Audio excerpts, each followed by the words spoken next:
Oh my goodness. What's going on, everybody? How's everybody doing tonight? It's your guys, your boy Doc Holiday. We are back with another HBCU tonight, powered by HBCU Overdrive. Make sure that you like the stream. Make sure that you comment, share. Most of all, subscribe to the channel.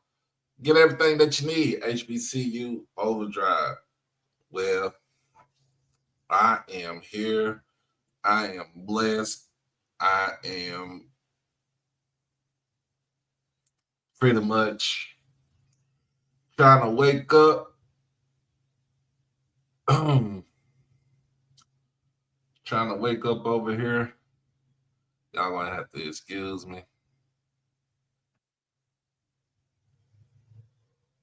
Uh, appreciate it. Appreciate it. I appreciate you. Thank you. Thank you. Thank you. So today it is a very special day um for me because it is, thank you. It is my birthday. It is my birthday. I am happy and I am blessed to see 46.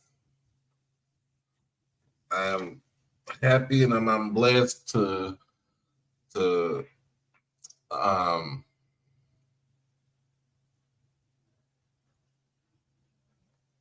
have everybody contact and call me and text me and send me messages on Facebook and Twitter and you know pretty much um just acknowledging the fact.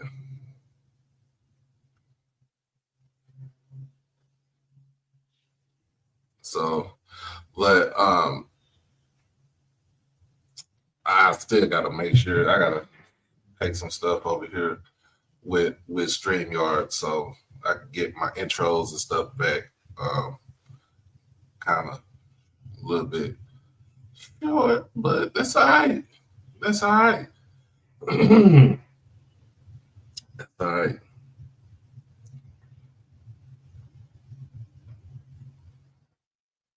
But other than that, man, we still trying to get folks come in. We trying to get people to bring their cell phone in and everything. Um,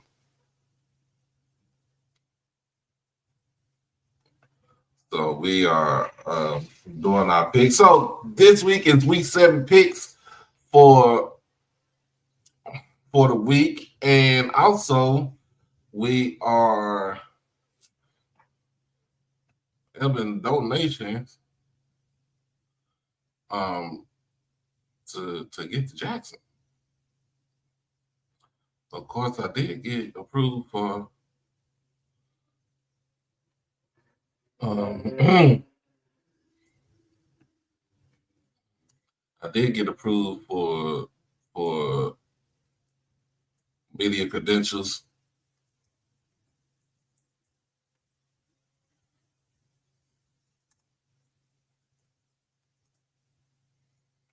Let me put this out here.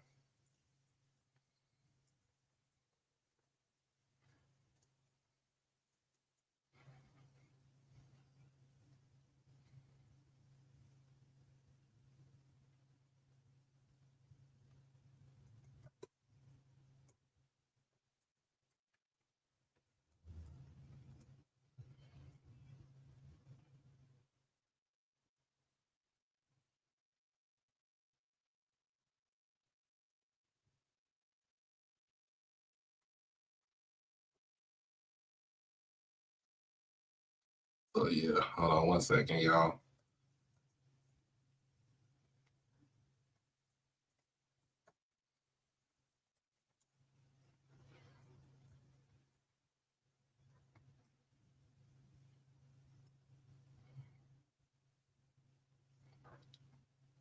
See if everybody get up on here.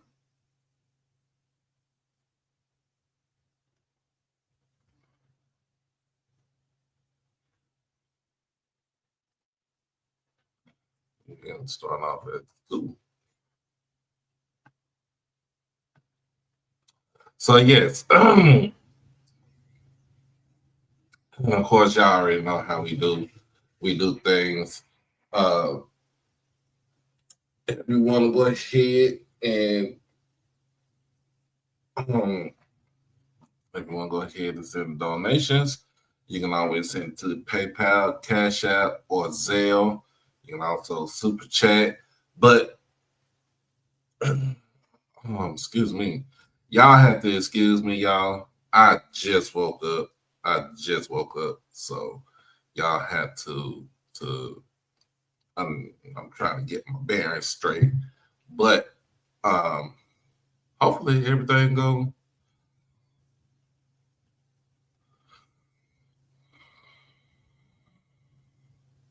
Hopefully everything goes well for today. People are still straight coming in.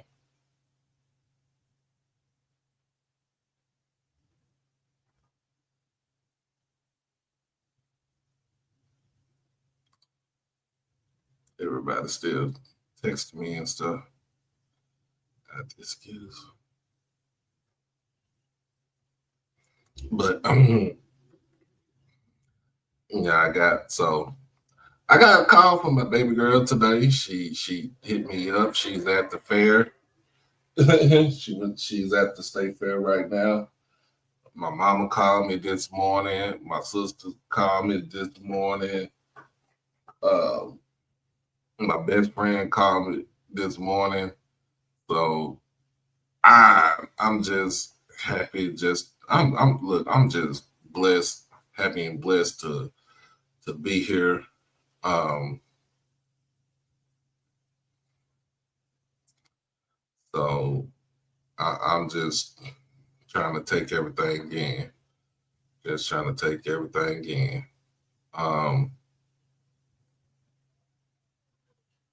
so right now, tonight, we're not streaming on Twitter, but we're doing straight up on YouTube. So we got to get some things squared away with so we can simulcast back on Twitter and YouTube and trying to get all this other stuff going on.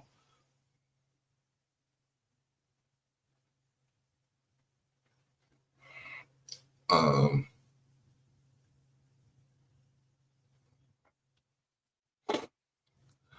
but other than that,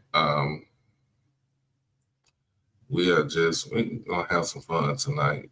We're gonna have some fun. We're gonna get some picks in, and hopefully we just go in and just do what we do do what we do on a regular night. So people are still coming in. People are still coming in. Y'all come on in. Come on in. Come on in. So I just got a banner right now. We just need. We're trying to get to Jackson, and of course, I'm sorry that my birthday has to be on the same weekend of coming to Jackson for homecoming. But this is what we're doing right now.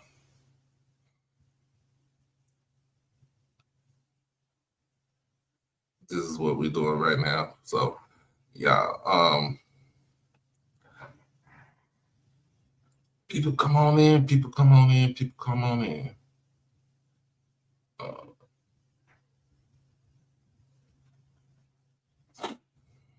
so,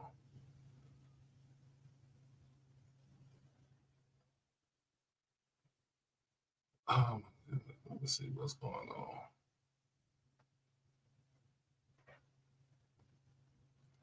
And it's crazy. I can't access none of my commercials or my videos or anything like that right now. But it's all good. It's all good. It's all good. It's all good. So I'm glad that, like I said, glad that I'm very blessed and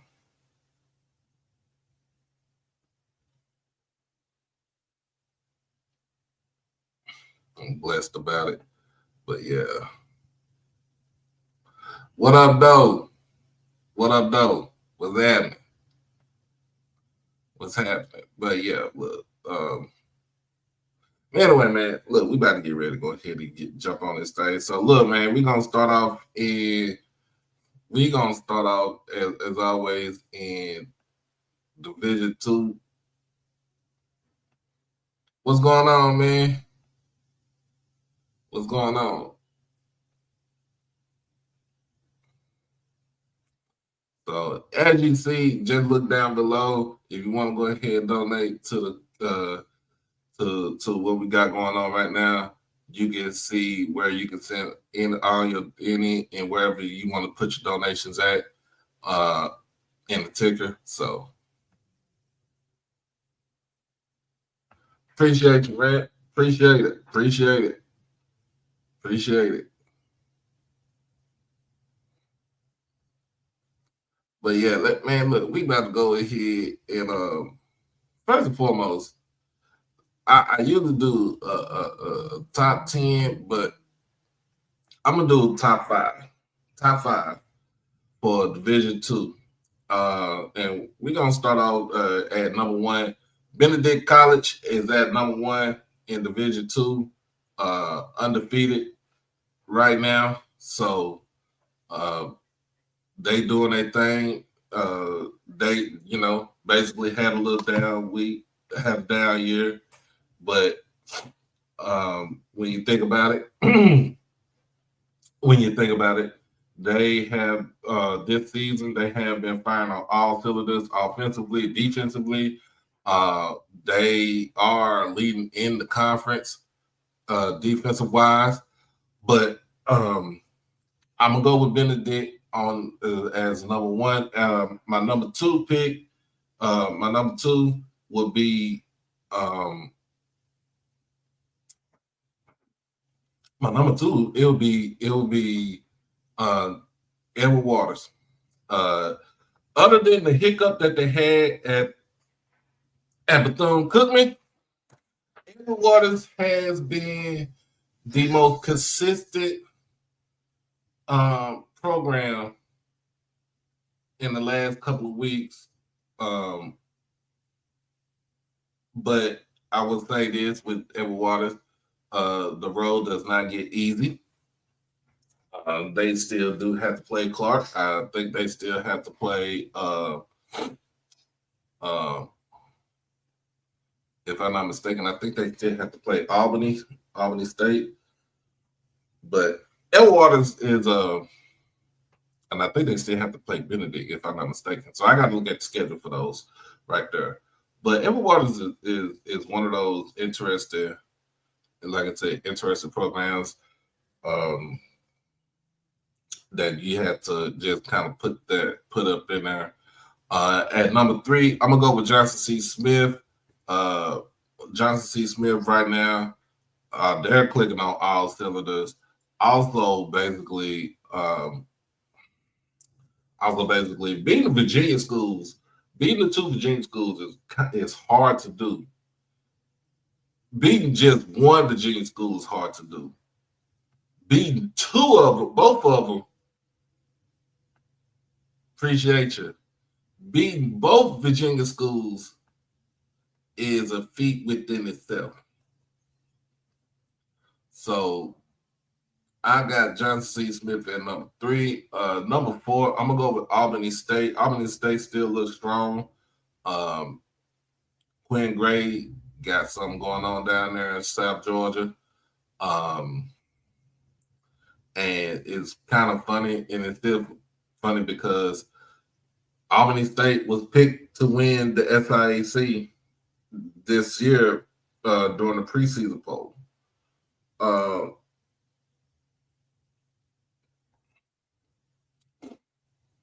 But looking at them, they're the most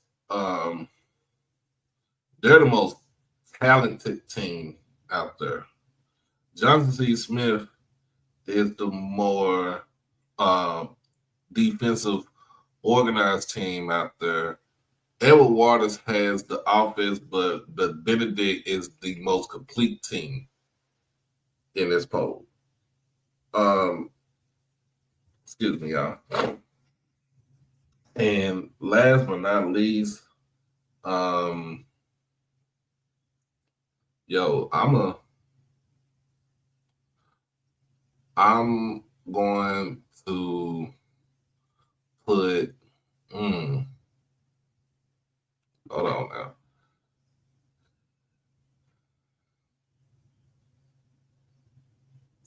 Let's see who I gotta put at number 5 because it's a toss up at 5.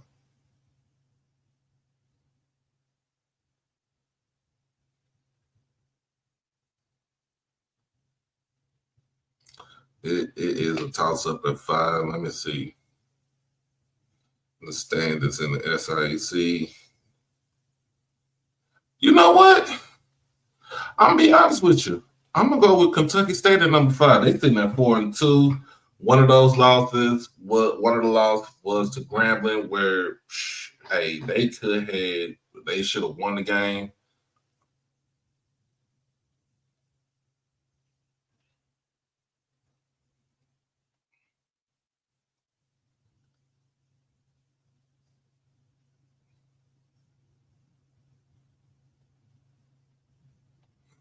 But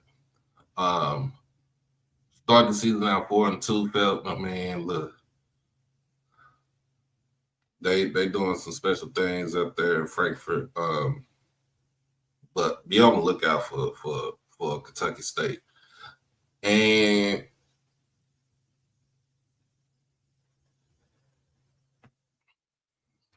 thank you, appreciate it. And Division One. I'm gonna go with Division One. Look, first and foremost, Jackson State number one on my list is Division One. Look, the reigning national champs are doing what they supposed to do. They doing their thing. Um, not gonna sit here and sugarcoat anything. They are doing their thing. They do what they're supposed to do. And hey, there's nothing else nothing I can really say anything, bad about. But they are doing their thing. Coming off a big victory on Saturday against Alabama A&M, 57-24, whitewashing of the Bulldogs. And of course, they're going to meet this team who is number 2 in my Division One poll, which would be Alabama State. Alabama State coming in at 4-1 also. They're coming off a big victory over Bethune-Cookman, 52-35. Everybody has a lot. He has a lot to prove. So it's a big setup. It's a big matchup this weekend. That's where I'm trying to get to. Big matchup this weekend. Jackson State versus Alabama State. It's homecoming weekend in Jackson. The vet gonna be loud. It's gonna be rowdy. It's gonna be proud, and we're gonna see a good football game on Saturday. But those are my number 1. That's my number 2. My number 3 team would be North Carolina Central. They have a big test coming up this weekend against FAMU. They are, to me,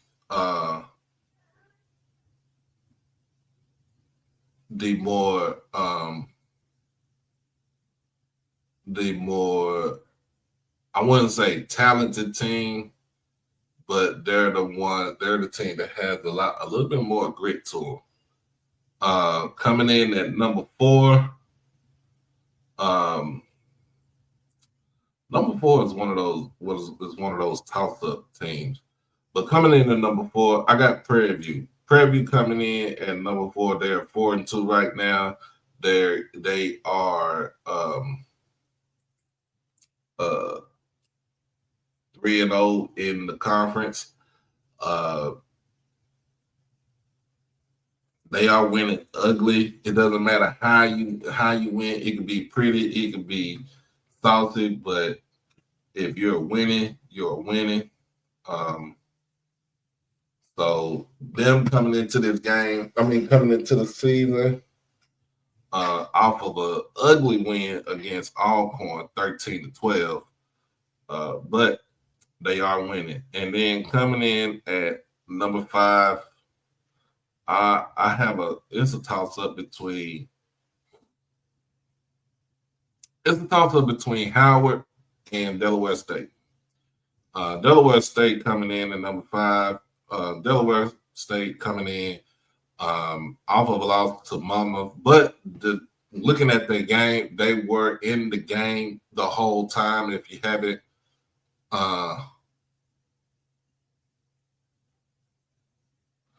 is people, I like what I see from them, and then Howard coming in, even though they did come off a loss, they had a bye week. They're still I'm not gonna lie to you, they look better than some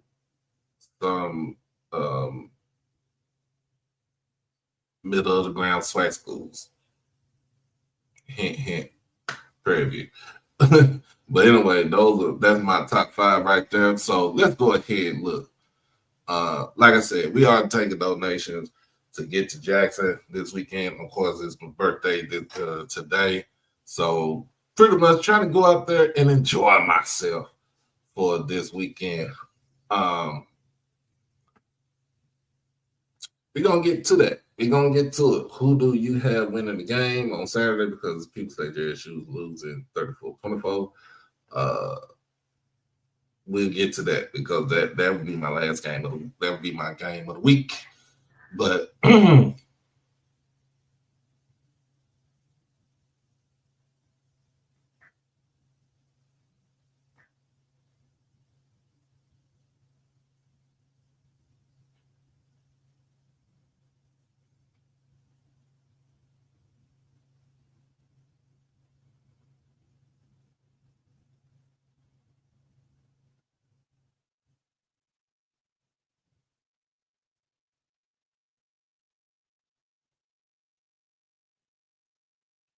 I don't know. Some people don't know how to do comprehension. So, man, look, let me go ahead and get this out the way. Starting off, we're gonna start off in the CIAA, and like I said, I'm doing my picks for the CIAA and the SIAC. So y'all just don't. I do this all the time. So this weekend we got Winston-Salem going up against Shaw. I have Winston-Salem running away with this.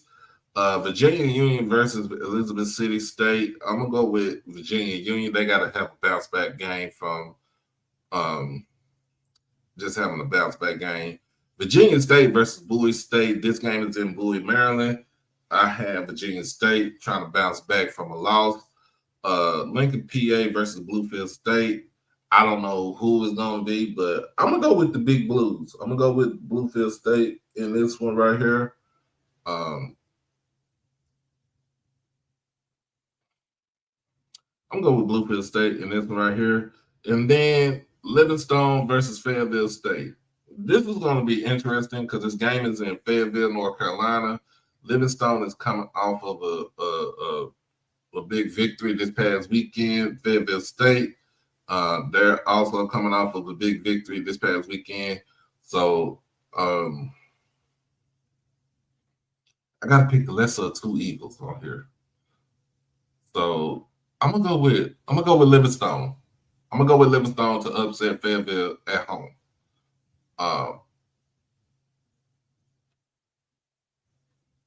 And those are my picks right there for that's my picks for the CIAA. All right, for the SIAC.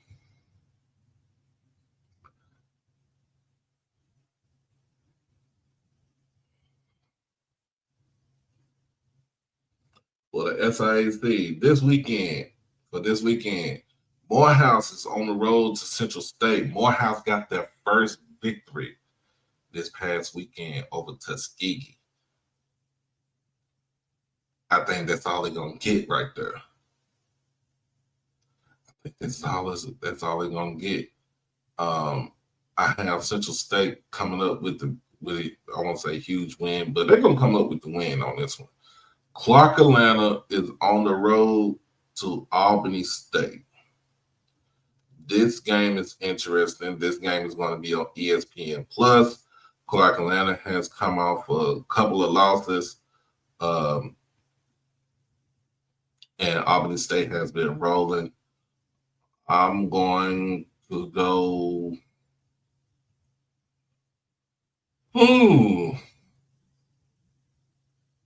My heart say Clark, but I'm gonna be realistic. Albany State is gonna.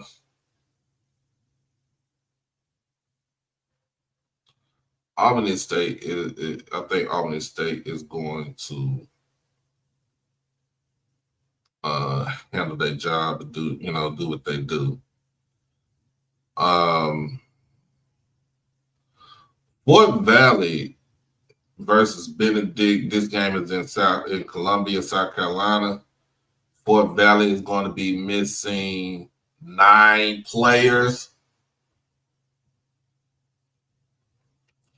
Fort Valley is going to be missing 9 players. Of course, they won't have the band.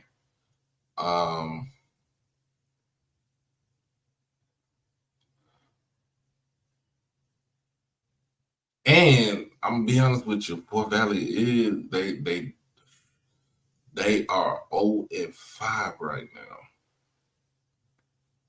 I'm gonna go with Benedict. I'm gonna go with Benedict big in this one. I'm gonna go with Benedict on this one. Edward Waters. This is the game of the week, but I'm gonna hold off on that one. Miles versus Lane. This game is in Jackson, Tennessee. I'm gonna go with Lane. It seems like Miles can't get it going, and that's just to let you know. That's to let you show that when you have a coaching change like that, it does take effect. It does take effect of your program. It does affect your program in so many ways. Savannah State on the road to Allen. This game is in Blackville. I'm gonna go with Savannah State in this one. I'm gonna go with Savannah State, and then my game of the week in the side is Edward Waters is on the road to Frankfort, Kentucky to take on Kentucky State. Edward Waters coming in at 4-1, and Kentucky State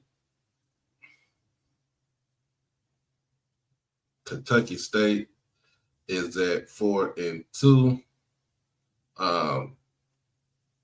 Something gonna have to give. Something gonna have to give. Appreciate it. Something gonna have to give is in this game, and I'll say this. Edward Waters is a scrappy bunch, being coached by one of the better coaches in the conference, and Brian Jenkins. But Kentucky State, and what they have been doing the last couple of this season alone, might give this Edward Waters team a run for their money. Now, they'll give them a run for their money, but I'll say this: the game is going to be very interesting. I'm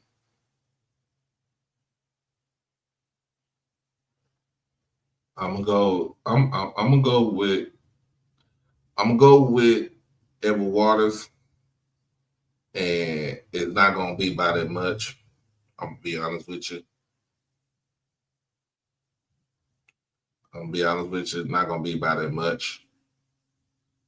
Um, Give me about 7 points or less in this game right here. And only because in this game, Edward Waters does have, like I said, Edward Waters does have offense, but also Kentucky State has offense, and Kentucky State can play a little bit better defense than Edward Waters.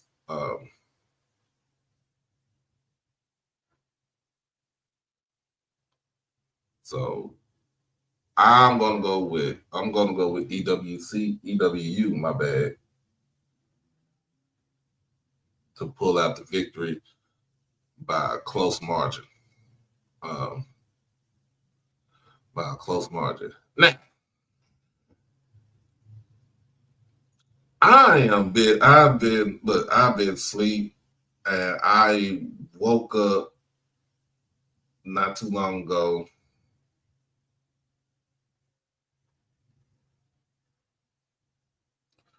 I woke up not too long ago, and the first thing I see on my Twitter, other than the birthday shout outs and stuff like that, was Derrick Rose getting taken away in the back of a patrol car. If you don't know who Derrick Rose is was one of the inmates who broke out of the jail in New Orleans, and my man was on the run for 145 days. So for 3.5 months, no, for 4 months, 4.5 months, the man has been on the run. They finally caught up to him. Found him in Atlanta. Oh my goodness. Found him in Atlanta. Somebody said somebody was singing like a canary. But I don't know what to say about that.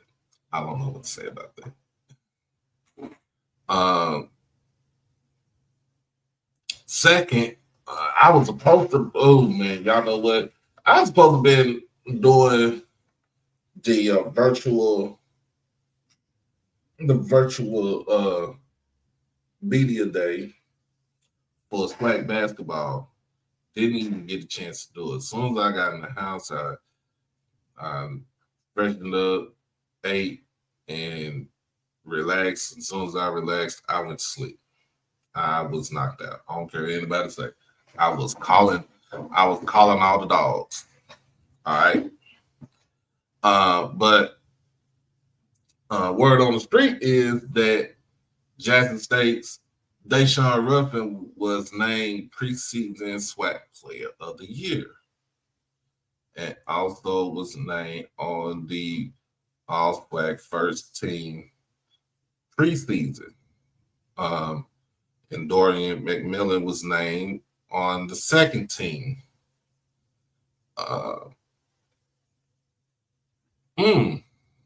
Very surprising. Very surprising. That surprised me this today.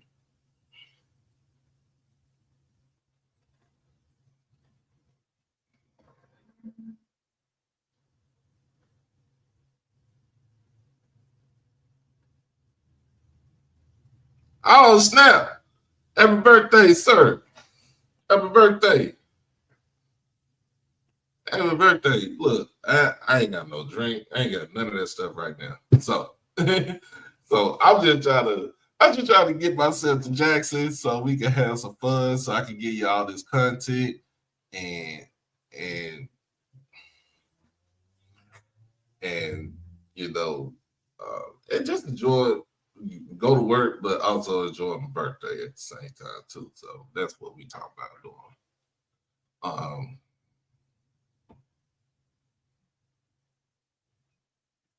so All right, let's get into these picks for Division One for Division One. So let's go ahead and let's go ahead and let's get going to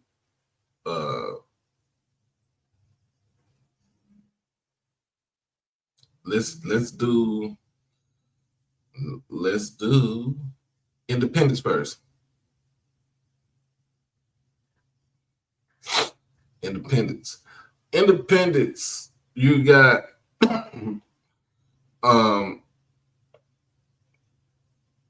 Hampton taking on Campbell. Hampton is hosting Campbell this weekend in Virginia. Campbell coming in at 1-5. Hampton is at 2-4. Hampton done had if you really think about it, their schedule.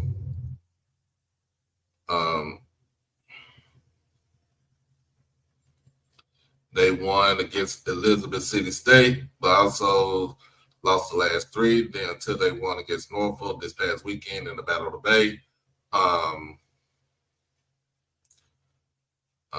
Losing to A&T by 3 in double overtime, get blown out by Howard.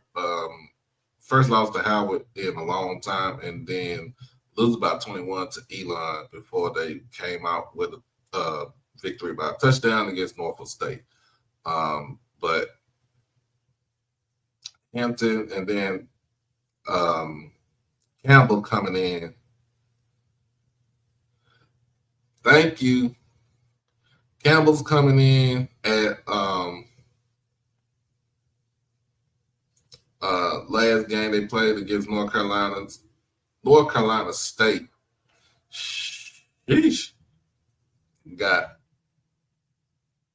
got 56 put on them. Losing to West Carolina by 7. They won a double overtime to Bryant. Lose by 4 against Furman, and then getting another 50 piece put on them by Eastern Carolina first game of the season. So I say this. I'm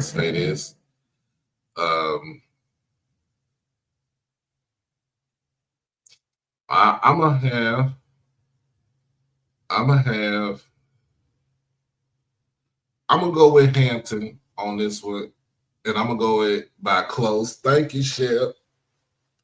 It's gonna be a close game. Appreciate you, Mr. Brooks.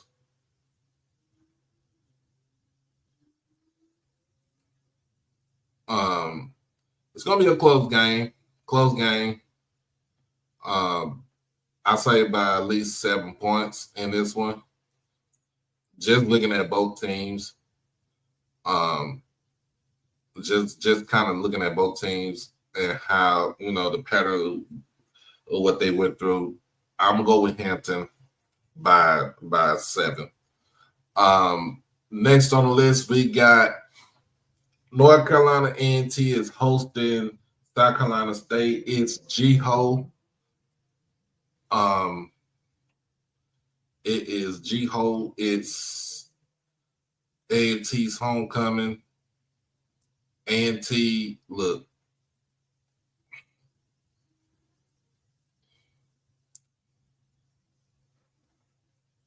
A&T's coming in at 1-5. South Carolina State coming in at 3-3.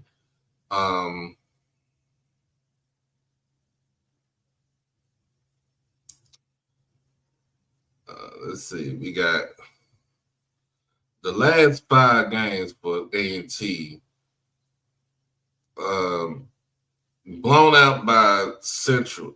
So they get blown out by UCF, get blown out by Central, lose to Maine by 7, lose to William and Mary this past weekend by 4. They did beat Hampton. Thank you, Miss Tyra. Appreciate you, good doctor.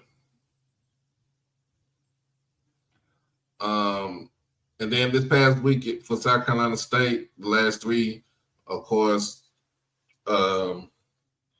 being competitive with the Gamecocks, beating Bethune-Cookman in a shootout, losing to USF by 49, losing to Charleston Southern by 7, but then beating Savannah State for their homecoming by 43. I'm going to have to go with. I'm gonna be honest with you. I'm going with. I'm gonna go with A&T. I don't know why I say that. I don't know why. I really don't know why. But I'm gonna go with A&T on this one. Some people might call me crazy, but I'm gonna have to go with A&T on this one. I have to go with A&T. Ain't gonna be by a lot. It's gonna be competitive, but it ain't gonna be by a lot. All right, let's go ahead and get into the MEAC. Oh, my bad. Let's go to the OVC Big South. Tennessee State taking on SEMO. Both teams coming in at 1-4. Last season, Tennessee State did beat SEMO to clinch the OVC Big South championship. Both teams are coming in on the downside. Of course, winning the first game against North Carolina A&T 24-21. Tennessee State has lost the last 4. 59-3 against North Dakota State, 23-21 against Alabama A&M. Tennessee Tech 34-8, and then Eastern Illinois 31-7, and then Southeast SEMO coming in losing to Arkansas State 42-24, one against North Alabama.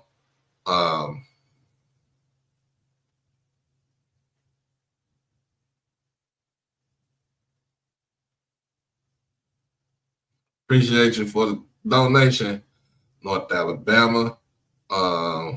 Losing to Southern Illinois 59-31, and then losing to UT Martin 34-10. On this one, I'm going to have to go with SEMO. They look a little bit more competitive. This is with Reggie Barlow going into his first year as a head coach of Tennessee State. They still have a lot of unknowns.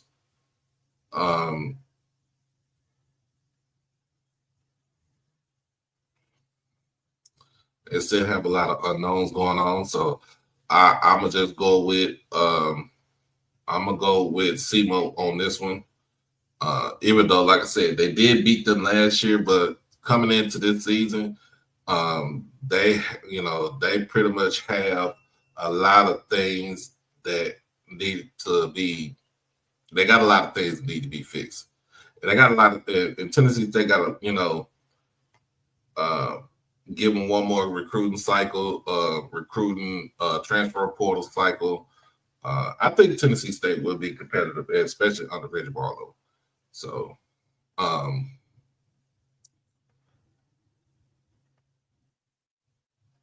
I'm gonna go. Like I said, I'm going with SEMO in this one, and then hopefully they can get turned.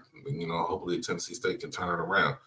All right, next on the list, we're gonna go into the MEAC.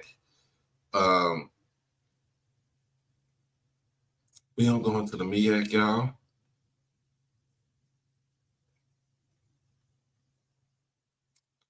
So in the MEAC, we got, of course, again, we got South Carolina State, North Carolina A&T. Thank you, Ms. Tower. We got Southern Connecticut State versus Delaware State, Howard versus Sacred Heart, Virginia Lynchburg and Morgan State, Norfolk versus Wofford, and then North Carolina Central versus FAMU. That is the game of the week in the MEAC.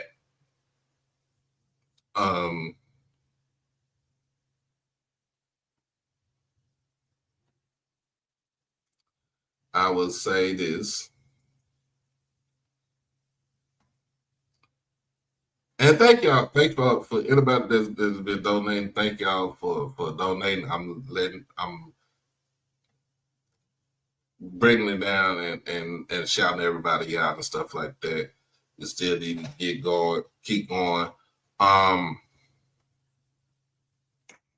First on my list, of course, we already took care of G-Ho. That was already taken care of. But first on my list, we have Howard versus Sacred Heart. Sacred Heart is coming off of a victory last week against Delaware State. Um, no, they coming off a loss last week against Central Connecticut State University, which is crazy because you just beat Delaware State 35-31. You was close to Norfolk 31-28. And Long Island, you beat them by 3, and then losing to Lehigh the first game of the season 28-10. So Sacred Heart has been pretty much living on the edge. Howard, 10-9 victory over FAMU, of course, losing at 55-7 against Temple, defeating Morehouse and Hampton, then losing by 1 to Richmond. This has been one of the more competitive Howard teams that we have seen in a while.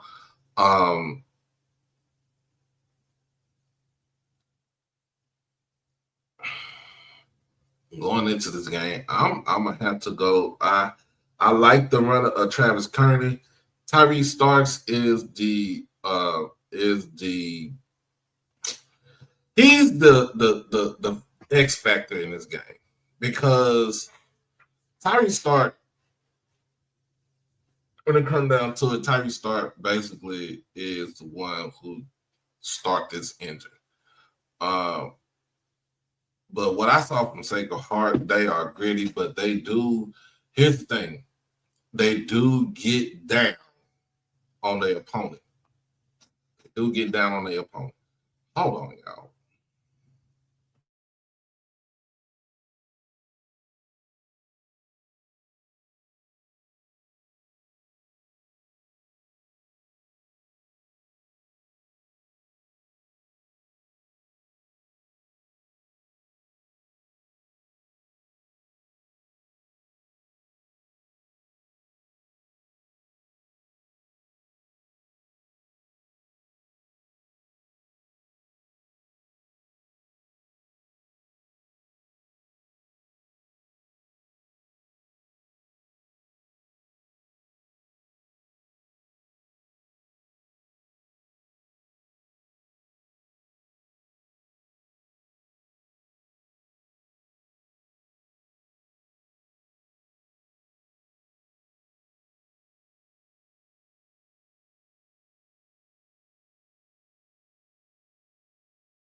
I'm sorry.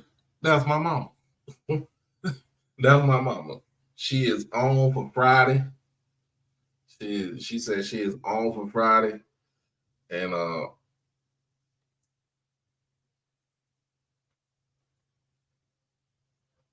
it is we. She said she got to see some folks.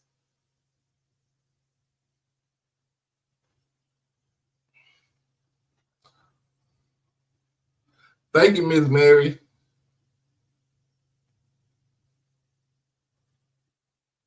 This is gonna be says it's gonna be on.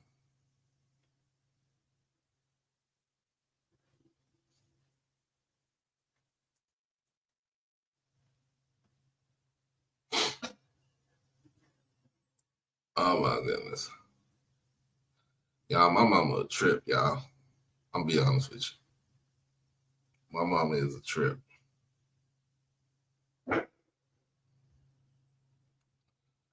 Lord Jesus. Anyway, I'm sorry before I got interrupted. Before I got interrupted. So pretty much going into this game, I'm gonna go with Howard in this game against Sacred Heart. I just think I see Sacred Heart live and die by the sword. Uh, um, but second on my list is we got Lynchburg, Virginia Lynchburg on the road, taking on Morgan State. I don't know if it is this Morgan State's homecoming. Um, is this Morgan State's homecoming right here?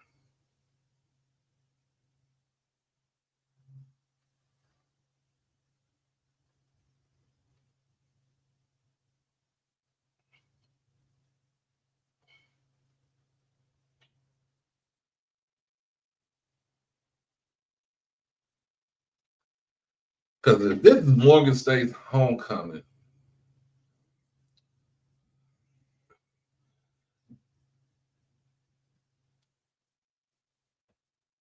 appreciate you, bro. If this is Morgan State's homecoming, they would have three. If they of course they win against Virginia Lynchburg.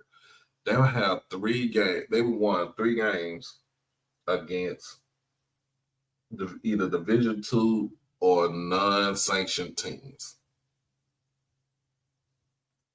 Just put that into perspective. They would win. They would have 3 victories against Division II opponents and a non-sanctioned team. Could have had 3 last week if they would not have lost on the last play of the game on a Hail Mary. Let me just say this. They would have won the game if they would not have lost on a last second Hail Mary play.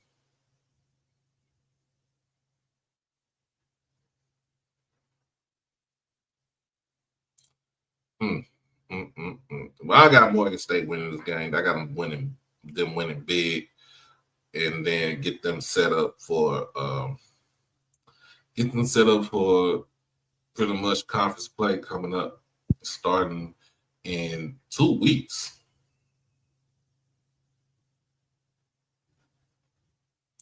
Starting in 2 weeks. So, hey, is what it is.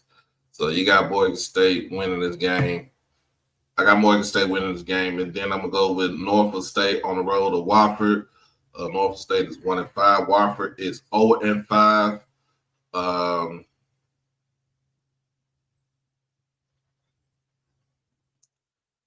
I'm really gonna go with Norfolk State in this one right here. I'm going with Norfolk State. Wofford is one of those teams. They are a option team, and it's basically all you got to do is just play freaking assignment football. That's all it is. Assignment football. Um,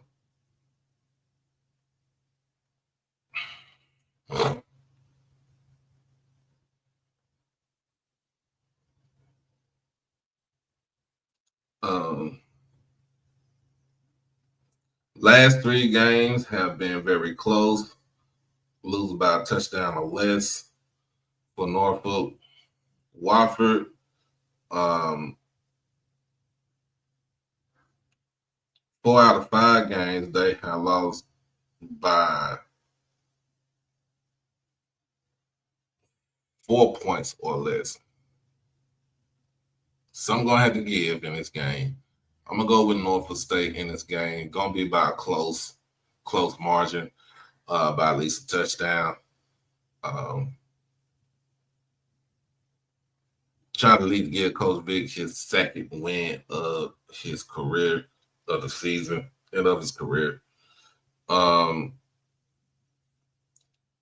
Southern Connecticut State versus Delaware State. This game is in Dover. I think this is the Division Two team right here, if I'm not mistaken. I'm gonna go with Dell State.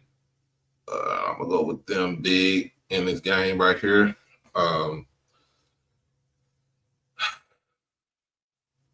Like I said, Dell State, they are very interesting.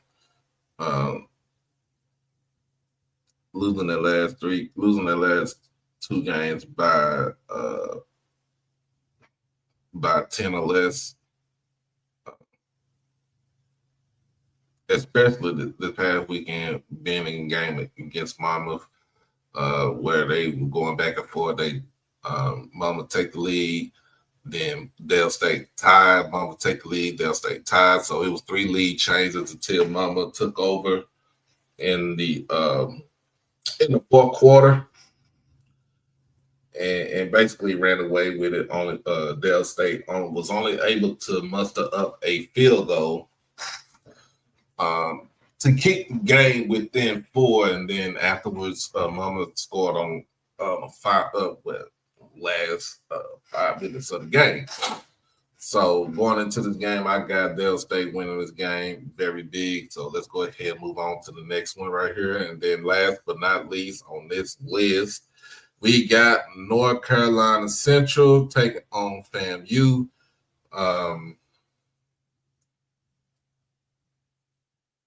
This is the MEAC game. I don't know if I would call it the MEAC game of the week, but shoot, both of them. I mean, FAMU was a former MEAC school, so I think they are MEAC-ish right now.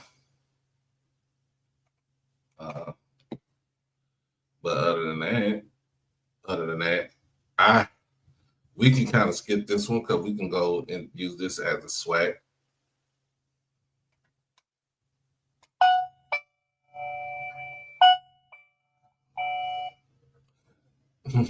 We can use this as a swag,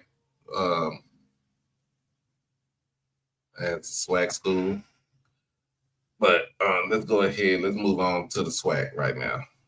Let's move to the swag.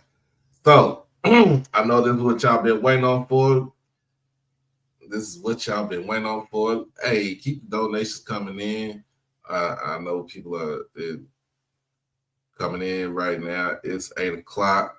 Appreciate everybody for joining me tonight. Trying to get all this stuff going before we roll up out of here. And my mama said, she said, what's up to everybody? Again. She said, what's up to everybody?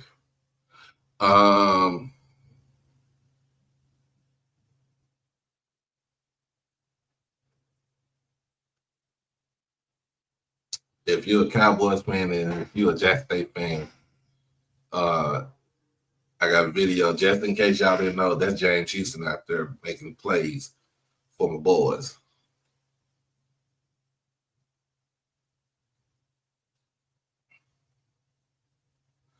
So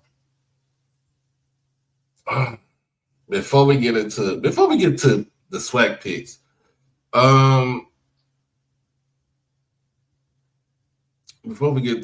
picks, just got info. Let's see.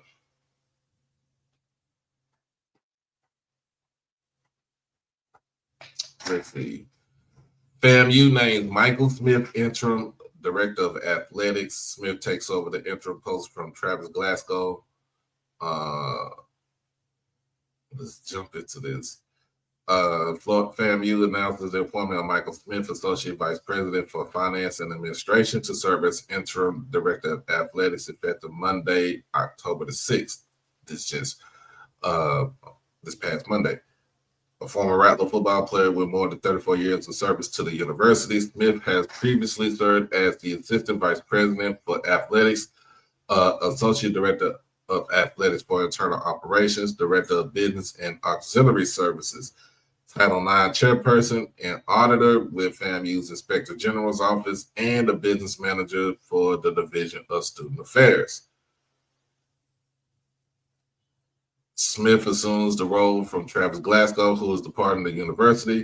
The university extends its sincere gratitude to Mr. Glasgow for his dedicated service and wishes him continued success in his future endeavors.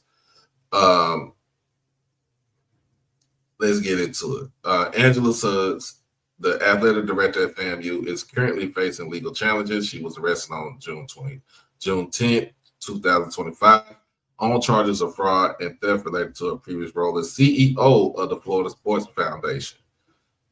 The changes include grand larceny and a scheme to defraud, as well as submitting false claims for travel vouchers. According to Stephen J. Gate, the HBCU Game Day, FAMU placed thugs on administrative leave. Interim President Dr. Timothy Beard released the following statement. FAMU is aware of allegations involving athletics director Angela Suggs and a former employee. While the matter is not related to FAMU, she has been placed on administrative leave with pay until further notice. Athletics business operations will continue under the deputy directors of athletics Travis Glasgow and Brittany Johnson. Suggs was released on bond shortly after arrest and intends to defend herself against charges, according to a source.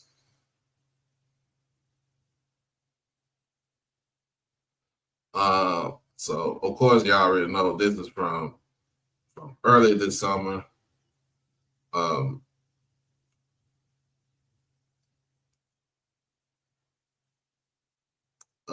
Basically AD Suggs been paying back the money. So right now, from what I'm looking at, this is where I'm getting from this.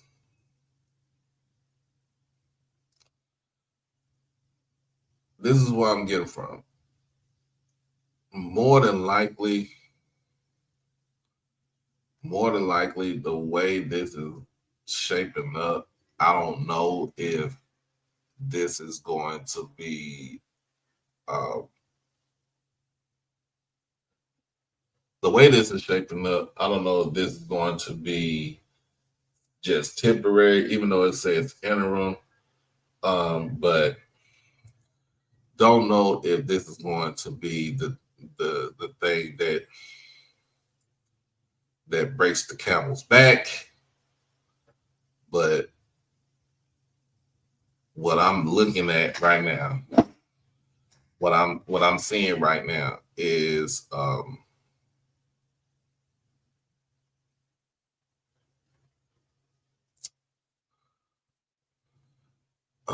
they might be in the running to go ahead and move on from AD Suggs. And the only reason why I say that is they already have other things going on right now. But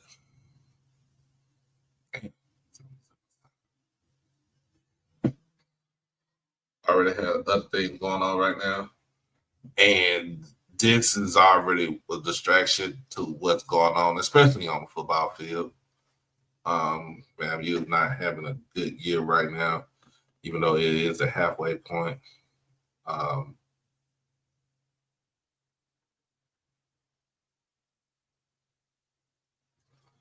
But hey, it is what it is. But let's go ahead and finish up the picks, and then we can talk a little bit more about that.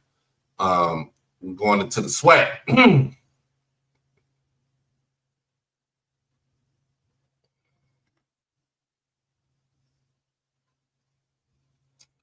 Let's go ahead and get into the SWAC. Let's see. We got Valley taking on Alabama A&M. I think this is A&M's homecoming. We got Lincoln, California taking on Alcorn State. This is Alcorn's homecoming, and they got to pay attention to that game right there. Southern is taking on Bethune-Cookman in Daytona. Of course, Central and FAMU and Tallahassee. Texas Southern is going to Grambling, take on Grambling for their homecoming. And then Alabama State versus Jackson State in Jackson, Mississippi.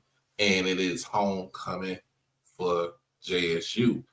First and foremost, let's go ahead. Let's take a look at Alabama A&M versus Mississippi Valley. Even though Valley A&M is coming off of a huge loss against Jackson State, Valley had the chance to be on a bye week, an unplanned bye week. Let's put it just like that. Where I think they got a lot of players healthy. They fixed some of the mistakes that they have. I treat this. I'm going to be honest with you. I'm going to treat this as a trap game. I'm going to treat this one as a trap game for A&M. But I'm gonna have A&M winning this game. Not gonna be by a lot. If you've seen how Valley played against SWAC opponents, you would know that they don't like to back down from nobody. Southern taking on Bethune-Cookman. This is supposed to be the Tampa Football Classic. They're supposed to be at Raymond James Stadium. They were from the same promoters, connected with the same promoters for the Georgia Football Classic.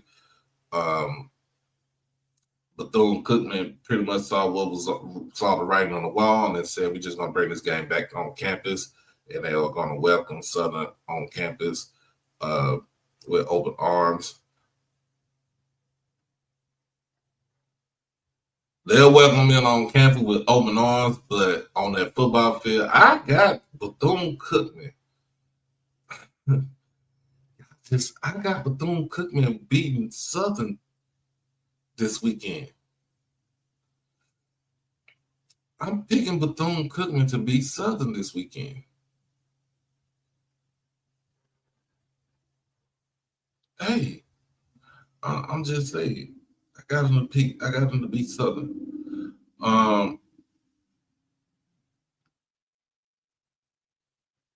Texas Southern versus Grambling. This is in the hole. It's Grambling's homecoming. My niece is turned up. But Texas Southern has been Grambling's kryptonite last couple of years. But I look and see. I think I'm gonna see a brighter side for this. I have Grambling winning this game, but not by a lot though. Not by a lot. I have Grambling winning this game. So the way it was set up, for in 2 weeks.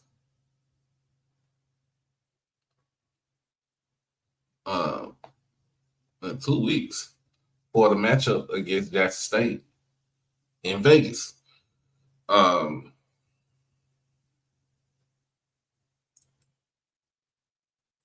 yeah, I got Grambling in this one against Texas Southern. I know Texas Southern, Coach Dishman is really trying to get his team motivated. They won the last two. And the real thing about it, they have their homecoming coming up. I think their homecoming is coming up next week, if I'm not mistaken. Yes, it is.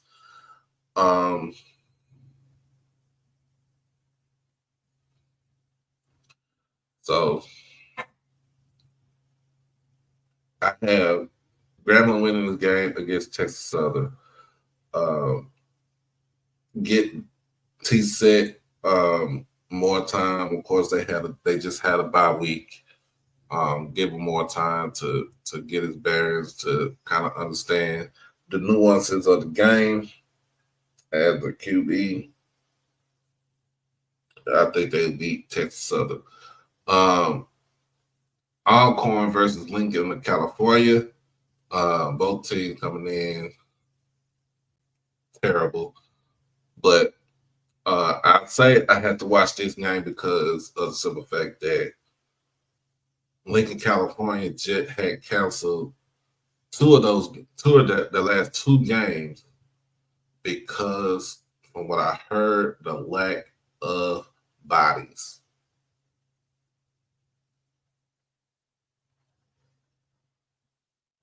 So until we hear something back from there, from what Coach Thomas said, they will be in Mississippi on Friday to play the game on Saturday. But we shall see what happens from between now and then. But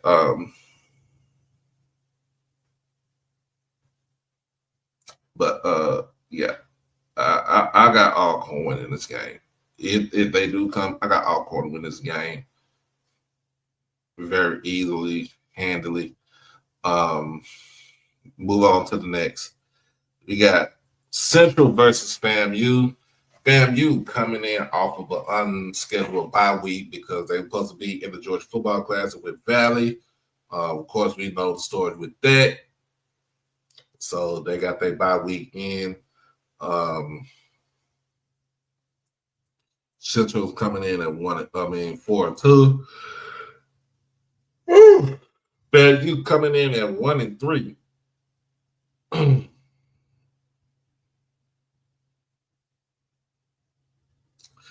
FAMU's issue is the QB position, even though he's thrown for 5 touchdowns and had no interceptions. The QB play has been inconsistent. Unlike what we see with Walker Harris has almost over 1,500 yards, 10 touchdowns. He's thrown for 4 interceptions. But Christian Mosley coming in with 607 yards running the ball with his 5 touchdowns. That is going to be the equalizer in this game. Control the line of scrimmage, and you control the Rattlers. Now, from what I heard, what Coach Coley had told me about a defensive line, he should be receiving a big boost on his D line. So we shall see what's coming, with them, what they will do, how this will go about.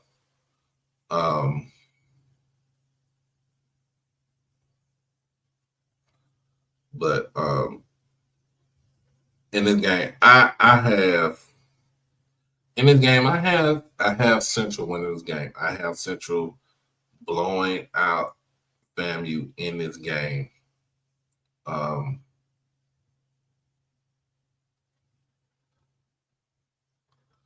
have FAMU have Central blowing FAMU out in this game.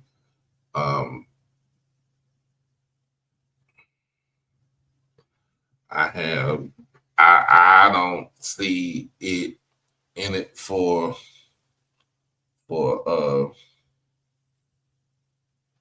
FAMU, and that seat is getting a little bit hotter than what it is.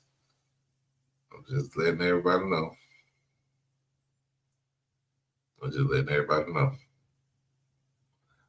But let's get to it. Let's get to it. I know people ask, they ain't worried about what all those other games right here. We about to get into it. The game of the week. I don't know. We can call this the game of the year, but for what I'm looking at it, the game of the week. But it is the game of the year for everybody. It is the game of the year. We got 4-1 Alabama State on the road to take on 4-1 Jackson State in Jackson, Mississippi. It is homecoming for Jackson State. Last year in Montgomery, Jackson State clinched the SWAC East Division title on the field of Alabama State. We all know what happened after that. The game was 16-10. After that, kind of got into a fight on the field. Um, Luckily, hopefully, we'll see. Um, it should be a little bit more peaceful this season um, with the play on um, the field. Now, 2 years ago, 2 years ago, Alabama State had the luxury of coming to Jackson and playing Jackson State for their homecoming. Um, and this is pretty much after the who is swag debacle. Um,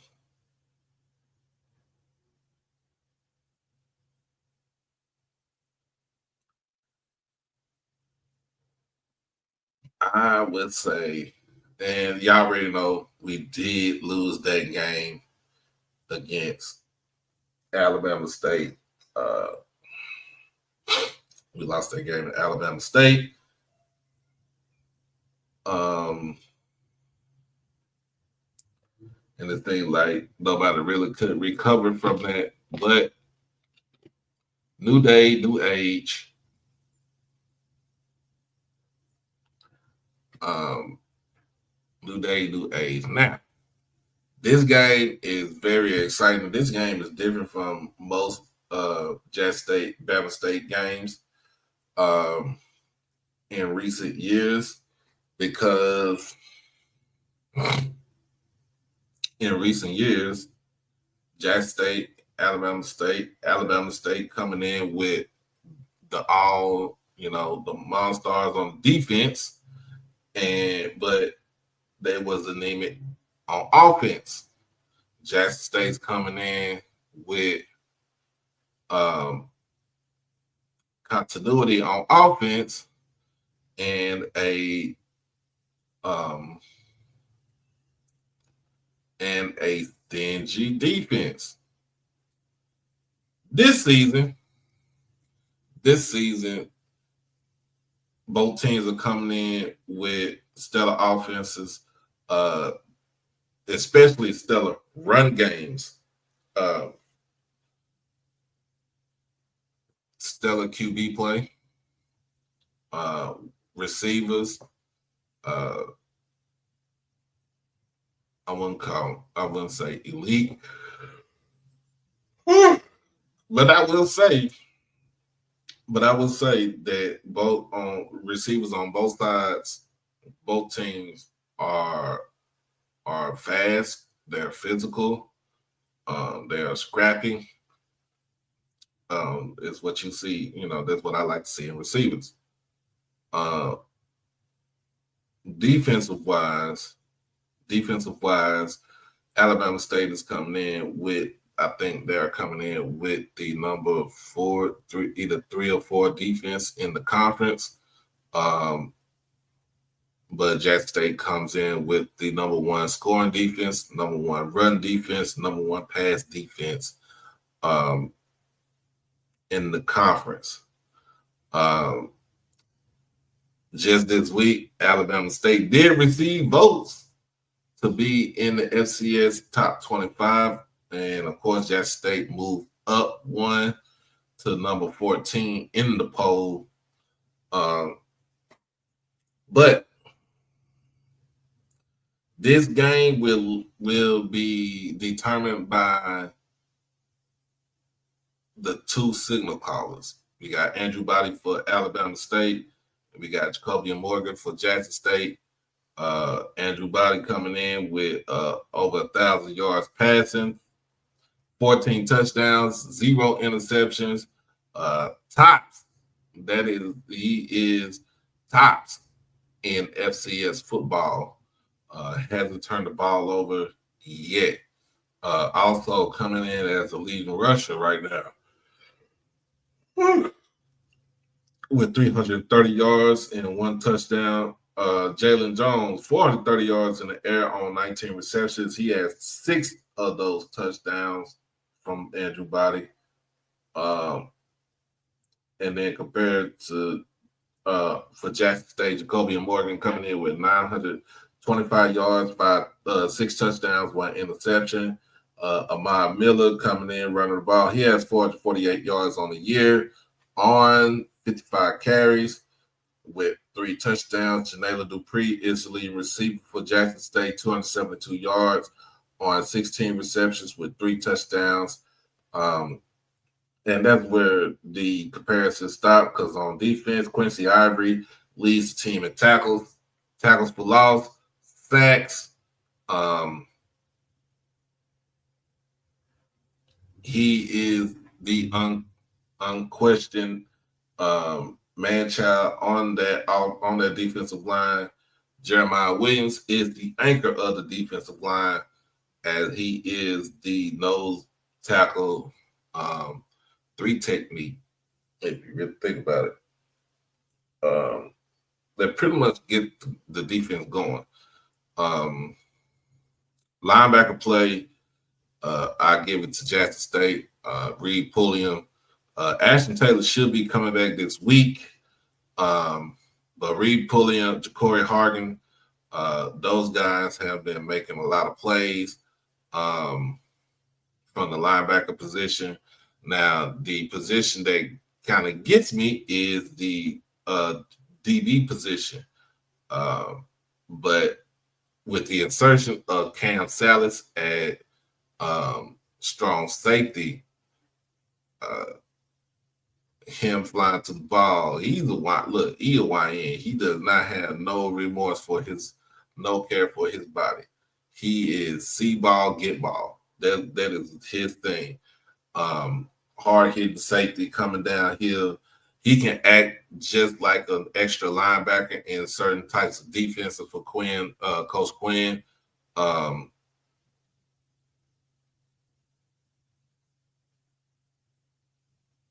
And he can also cover in space.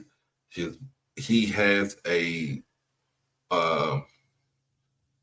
wide range, which basically he has the length to cover from side to side. Again, like I said, he come downhill. Talking about a kid that's 6'2", look like he's about 6'2", 6'3", 215, 220, coming downhill as a strong safety. You can put him in strong, put him in free. Again, you can bring him as a weak side linebacker. When he's in the game, you have to be accountable for him.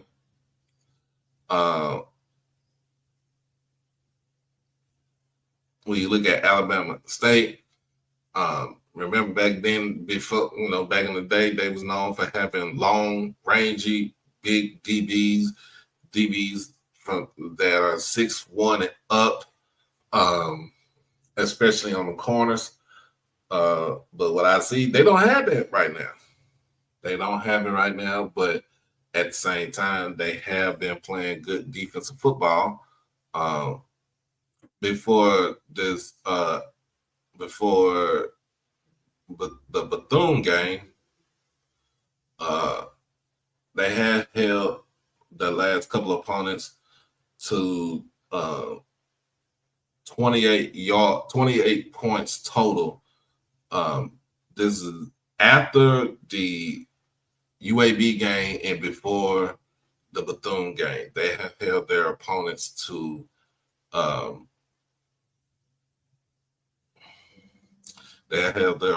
28 total points. 7 against Southern, 7 against Miles, 14 against FAMU. Bethune-Cookman scores 35 in this game. Actually, they scored the first touchdown in the game. The basic thing about this is Jackson State had to jump out on top.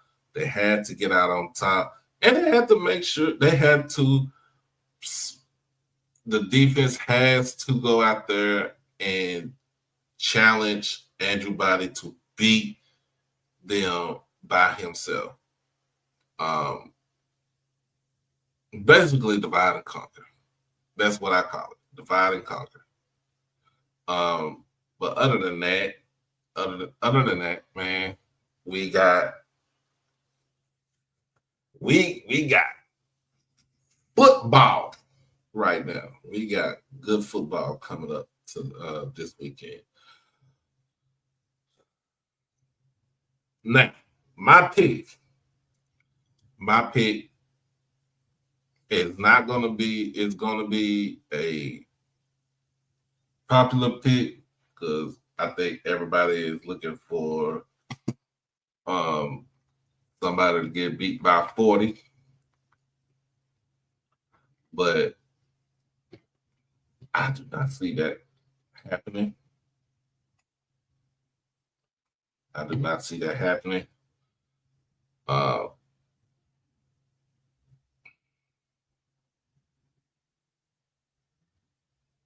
but it would be more of a close game. I would say by 14 points, 10, 14 points, that would be um, the margin of victory.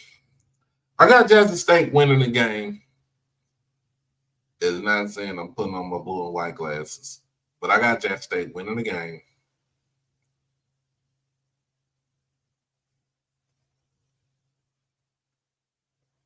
35-21. Alabama State is gonna play. They're gonna score something. They're gonna score some points,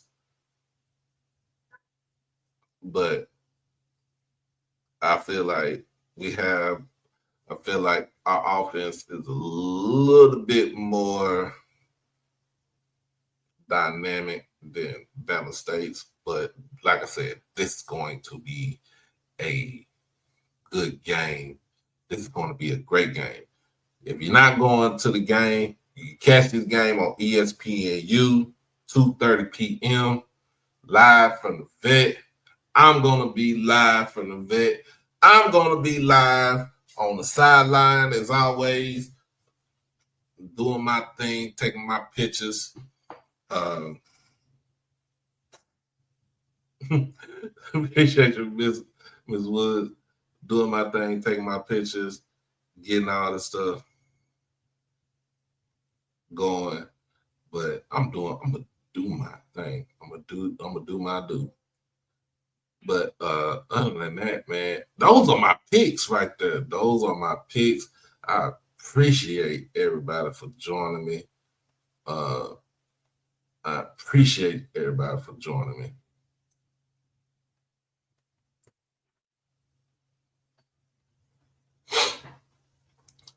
And of course, like I said, we're gonna get back into it. With the FAMU situation, I say it like this. I'm gonna be honest with you. That situation with the AD and stuff like that, and my heart of hearts, I'm thinking they're gonna move on from the situation.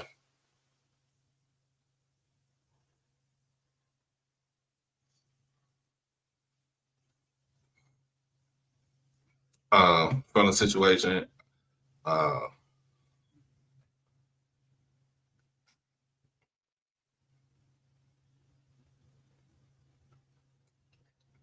once she pays the rest of this up, I think they're gonna move on from her.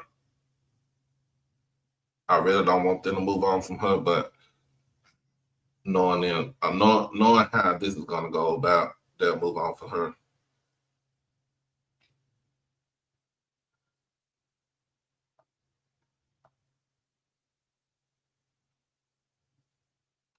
And then they'll be back in the same position again. They'll be back in the same situation again. Um, so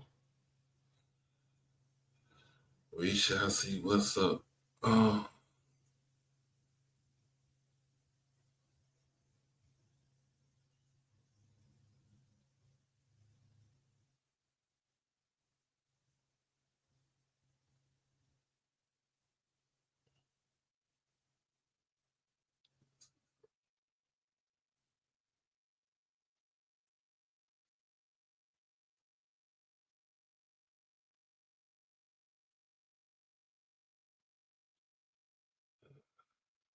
yes.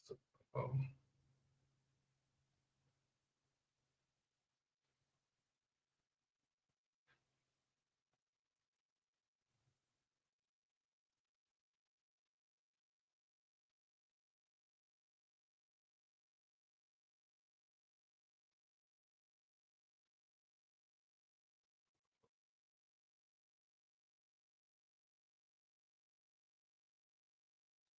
just take.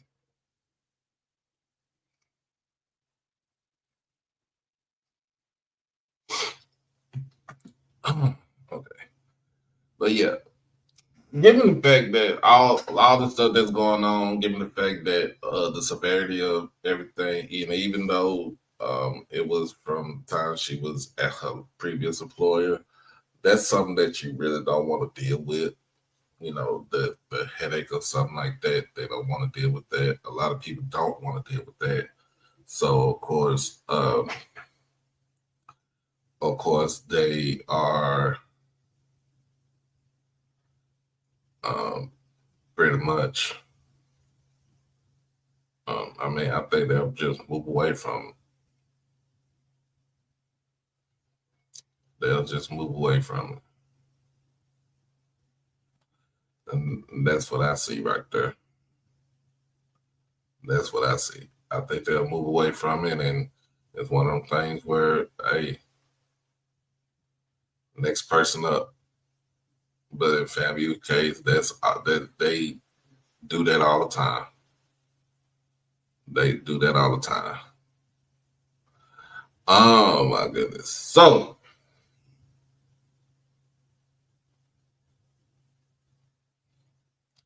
but other than that, um, damn, Derek, Mr. Grove, why you have to go to Atlanta? You know, you go to Atlanta, people gonna say something. They gonna know your face. Damn,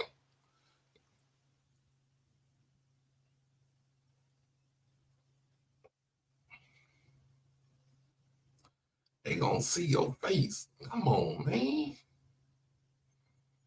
Come on, man.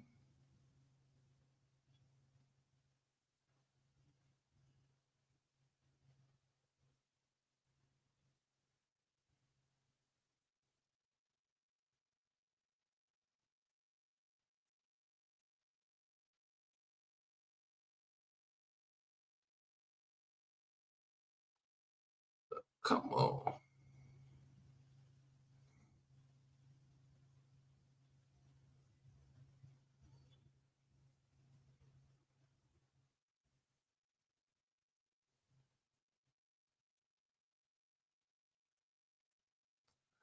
But yeah, man. Yeah. But anyway, man, look, I'd just like to say, first and foremost, I appreciate everybody for joining me today. I appreciate everybody who has donated for me to head to Jackson. Um, and just for my birthday. Uh, first and foremost, I like to thank my mama and my daddy for having unprotected sex and having me. Oh Lord. Oh my goodness. If that didn't happen, if that would not have happened, I would not be here right now. So I appreciate my mom and them for doing what they did to bring me into this world. Like, did I ask to be here? No, but guess what? I'm here. I'm here. Um, I like to give shout out to my sisters, uh, who pretty much they have gotten on my nerves, but I love my sisters very dearly,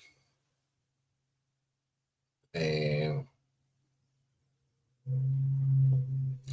I wouldn't change nothing for the world either. Um, but other than that, man, I appreciate everybody for coming in and wishing me a happy birthday. Y'all just don't know. Um, just this year alone, I've been going, through it up and downs. Uh, seemed like it was more, seemed like it was more downs than ups, and then thought my, I thought my um down was about to be be up, way up, and realized that um I had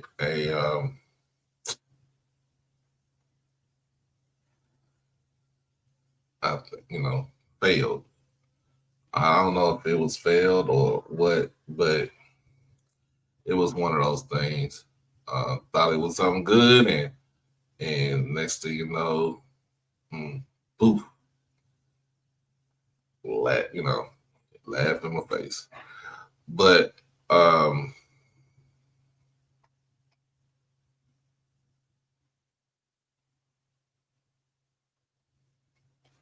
I wouldn't take anything back uh, right now.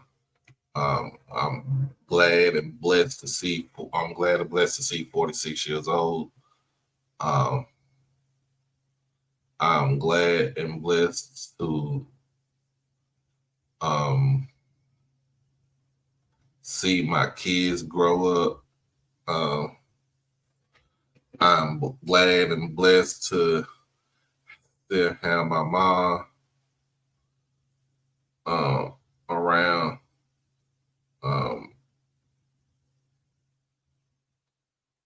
I am, uh, blessed beyond measure um, to do something that I love to do and want to make this as a career. Um, and just, blessed to have y'all here, man. Uh, we might we might be in agreement, we might be in disagreement. Uh, but one thing for sure, um,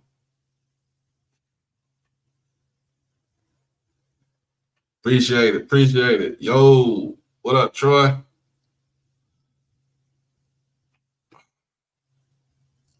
One thing for sure, um, I wouldn't change nothing in the world for this, man.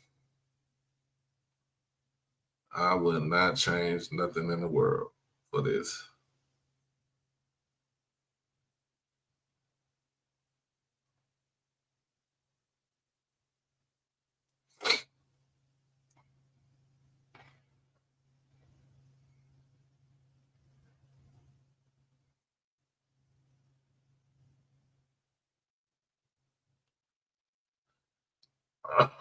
So, of course, like I said, this is I am still, like I said, I'm still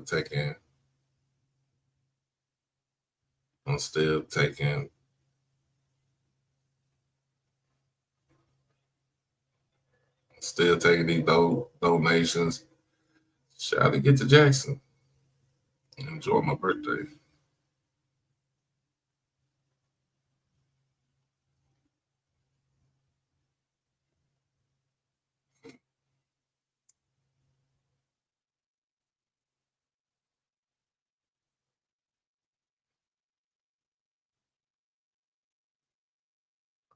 So other than that, man, um,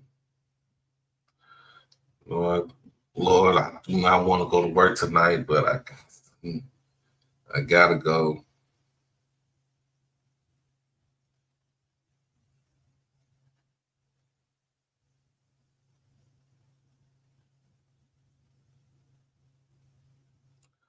I gotta go get the work. But like I said, I really don't want to go. I just want to stay at home. Just want to be in the bed or just watch some TV or continue streaming. I just want to be here and just chill, just be chilling. That's all I want. Uh,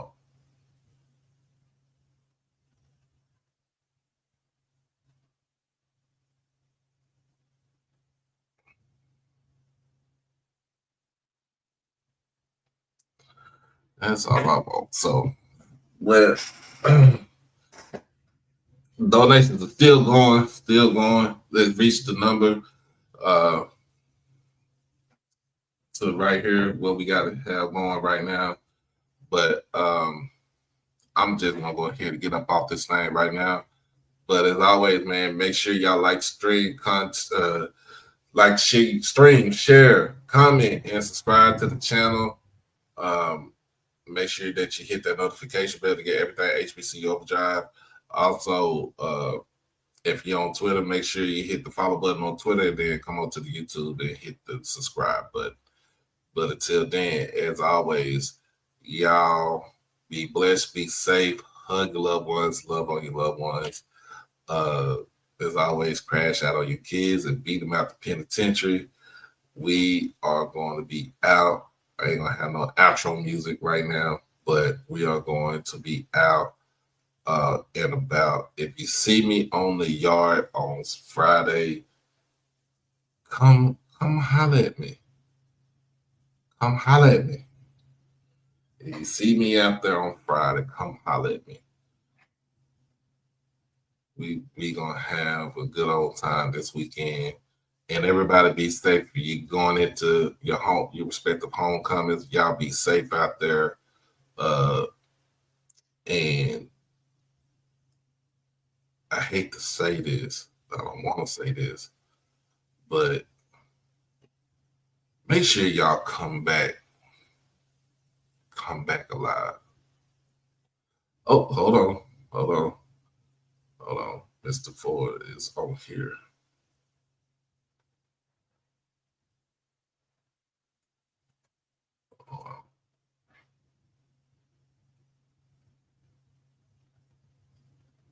Now y'all know if Mr. Ford just told me to drop the link, y'all gonna have to send some more money. Come on. Let's go.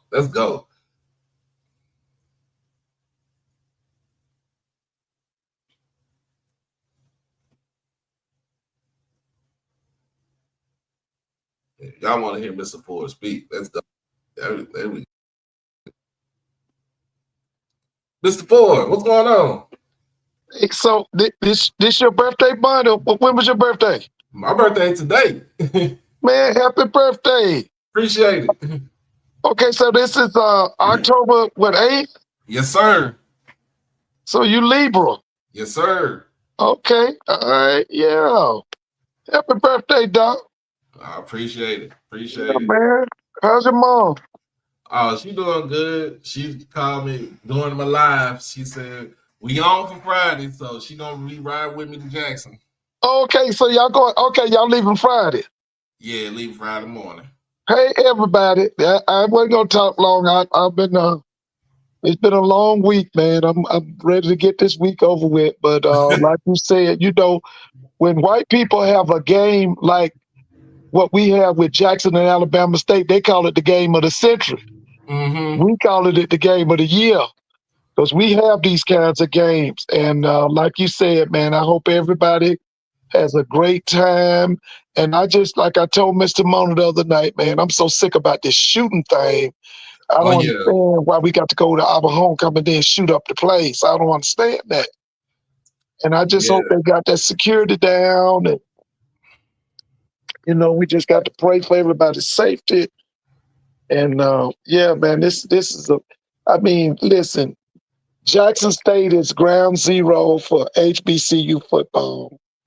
Yes, sir. Got two of the biggest universities in the SWAC. You got Jackson, Alabama State. You got two of the top coaches. You got T.C. Taylor, and then you got Eddie Robinson. Then you got two of the top quarterbacks. You got Jacobian Morgan, and then you got Andrew Bonney. Mm-hmm. All right, you got a stadium that can hold well over 60,000 people. You're in the capital city of Mississippi. What more could you ask for? You on national television, ESPNU at 3:30 Eastern. Mm-hmm. What more could you ask for? Come on. You preaching now. Let's go. We can keep going. Yeah, man, this is big. I've been talking to people. Everybody said they gonna be in place.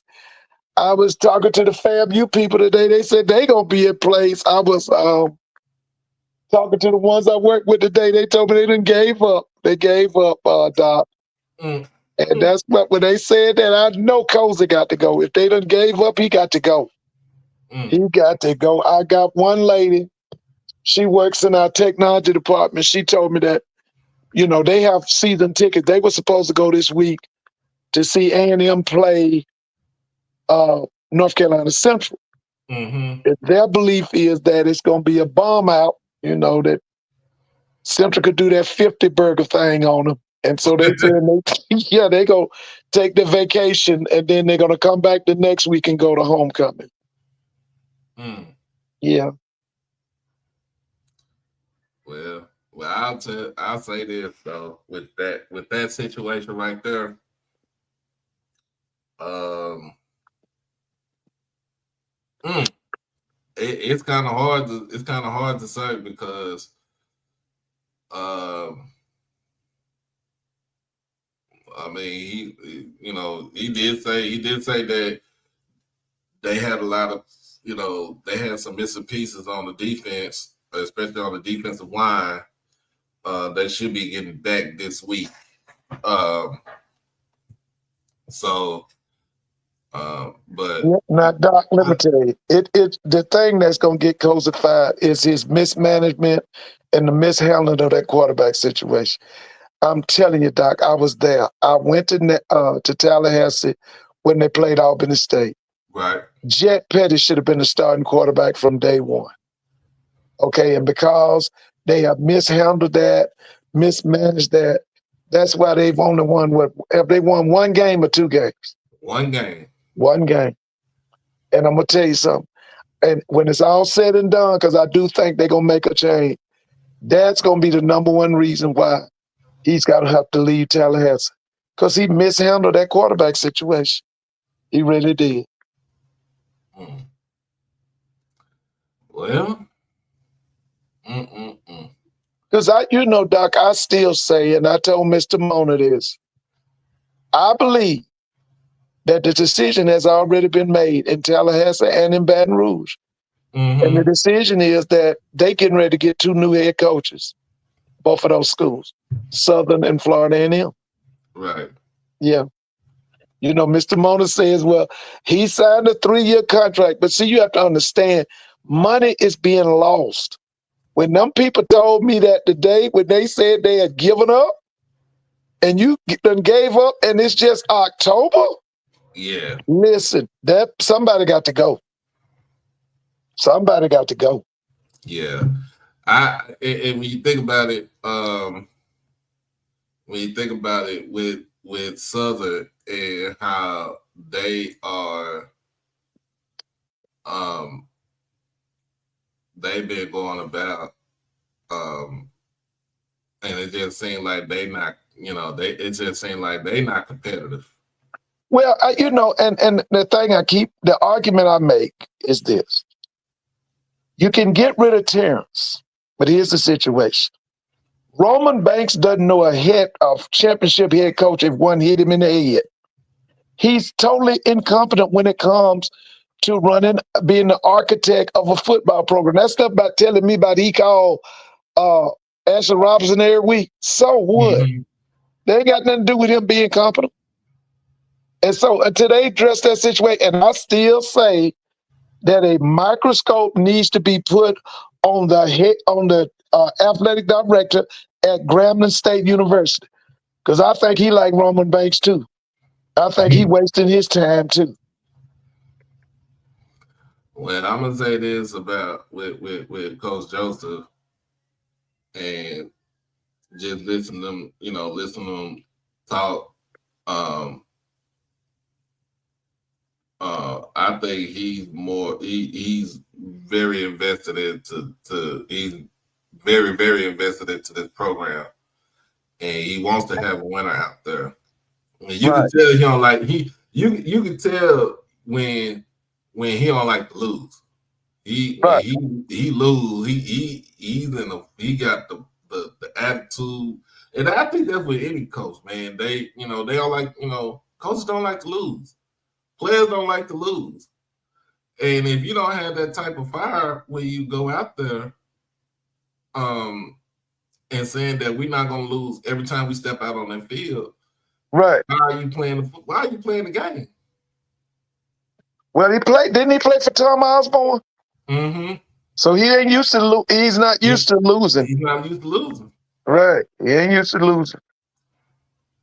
But I think that when we look at them Louisiana schools right now, we got to come off the field and go into the administration, and specifically these AD offices. Mm-hmm. I think that's where the problem lies. Because I'm gonna be honest with you. Ever since you get rid of Broderick Fobbs, you get rid of Dawson Odoms or Dawson Odoms leads. Mm-hmm. Louisiana's HBCU football has been terrible ever since. It's been terrible. I mean, that's a good assessment right there. Yeah. Because at one time, remember, for at least, about 10 years, the Bayou Classic determined the winner of the SWAC West. Right. When the last time that happened at the Bayou Classic? When Fobbs was the head coach. That's what I'm saying. Oda was the head coach. Listen, I'm just thinking. I think we need to put some what they put the microscope on them ADs. Mm-hmm. Yeah, I think we need to put that microscope on them. My mother used to always say, "Can you hear me, Doc?" Yeah, I hear you. She used to always say, winning starts at the top. My mother went to her grave saying that winning starts with the president and it goes down from the president to the AD, from the AD to the head football coach, the faculty rep, the staff, all of that's involved. But it starts at the top. They set the tone at the top. Now, what do you think about with Prairie View? I asked them when they play Alcorn, I said, do you think this is a trap game? Because I looked at it as a trap game playing Alcorn last week. He said he don't believe in trap games. He don't believe in that.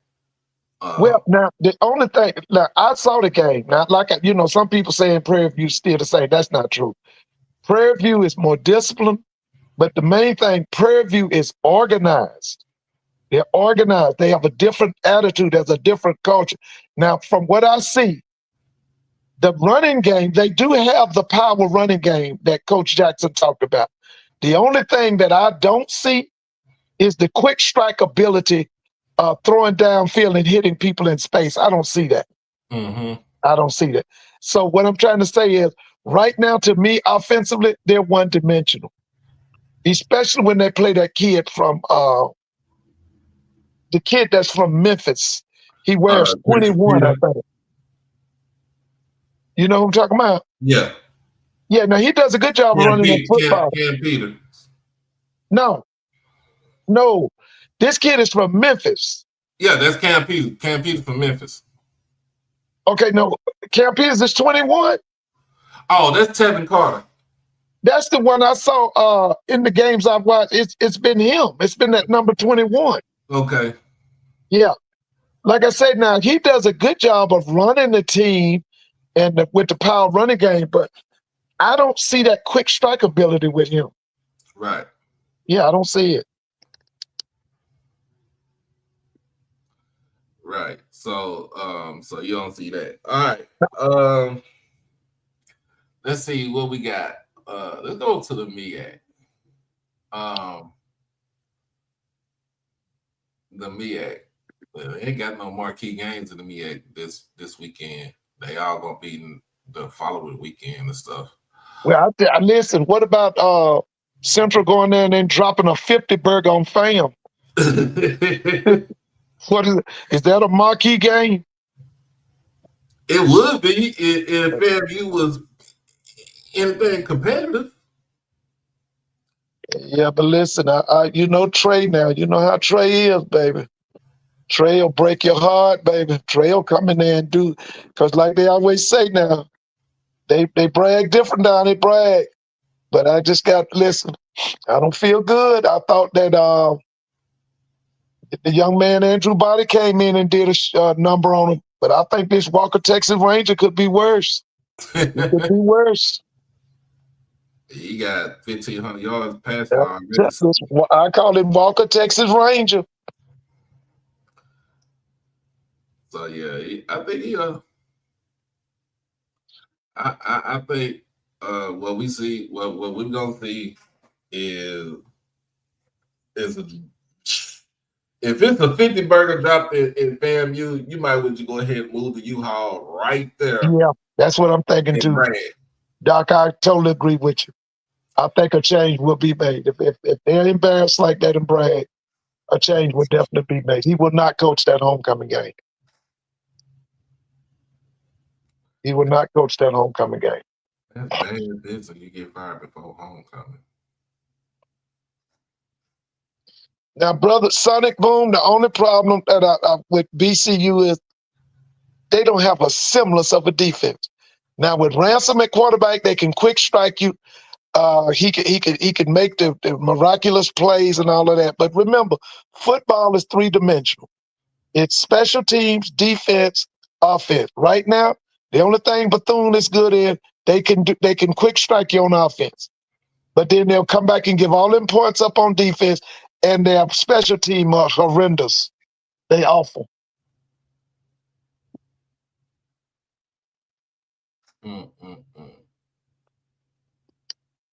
I think Cole. Yeah, they said Cole needed that Valley game.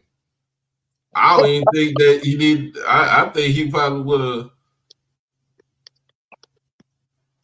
It would have been close for that Valley game. Listen, he better get ready for that Trey Oliver train for Walker Texas Ranger, bro. You better get ready for that. I hope he used that.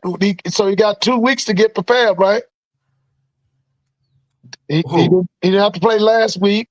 Then he got this week. He better be prepared because, hey. They played this weekend. That's what I'm saying. Because, listen, they were hitting on all cylinders against North Carolina A&T. I saw some of that. I didn't see the entire game, but the part I saw, they were looking good. Well, yeah, we looking at it. You know what? It's Oh, and Doc, by the way, what happened to all of that talk about that Manning boy being the Heisman Trophy winner, and he was going to be first round, and he was going to be the first round draft choice? What happened to all of that? And what did happen to the?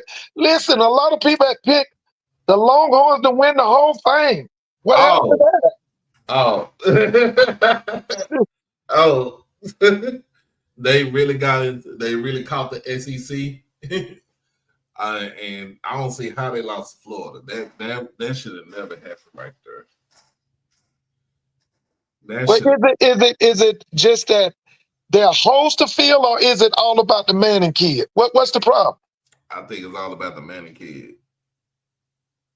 Okay, so he's just not efficient right now, or is he inexperienced, or what's going on? I don't think he's efficient. Okay. I don't think he's efficient right now. Would you bench him? No. You just ride with him right now. You just got to ride with him. Okay. All right. Okay. And listen, by the way, didn't Dion have surgery this week? I think he did. Yeah, I think he did too, because I thought I saw something on my phone. I think he did. So we talk about the blood clots again, right? Probably, I think so. Okay. Yeah, that on that note, that lets you know your body is telling you something, and it's time for you. It's probably time for you to just sit down somewhere. Yeah, because they said he walked around at the was it the TCU game with one shoe on? Mm-hmm. All right, because they said he was in a lot of pain. That's why he was walking around with one shoe on. Yeah, blood clots. So yeah, I think that's when you got something like that, your body is telling you to just chill out, slow down. Oh, yeah. You ain't got to do all this and do all that. Let somebody else handle that.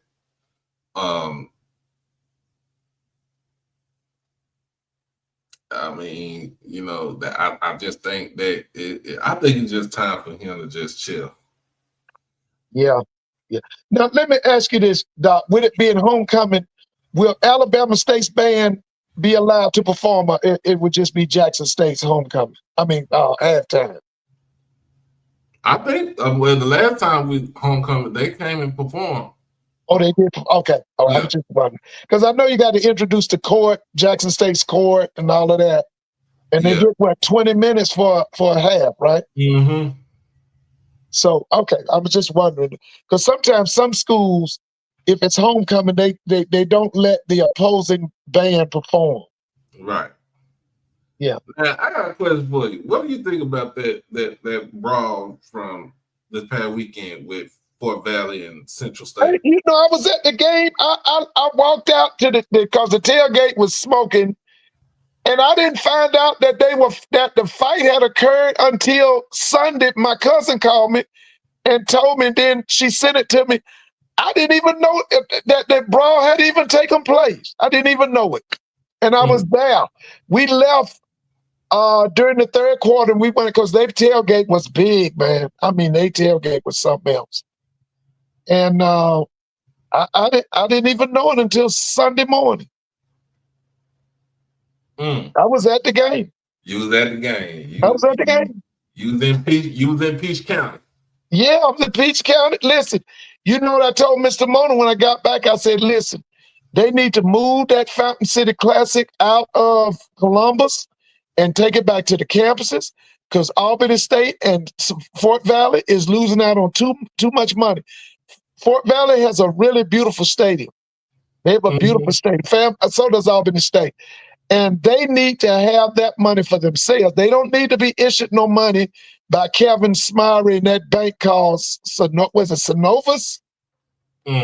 They pimping them, man. They need to move them games back to the campus. They getting pimped. They getting pimped.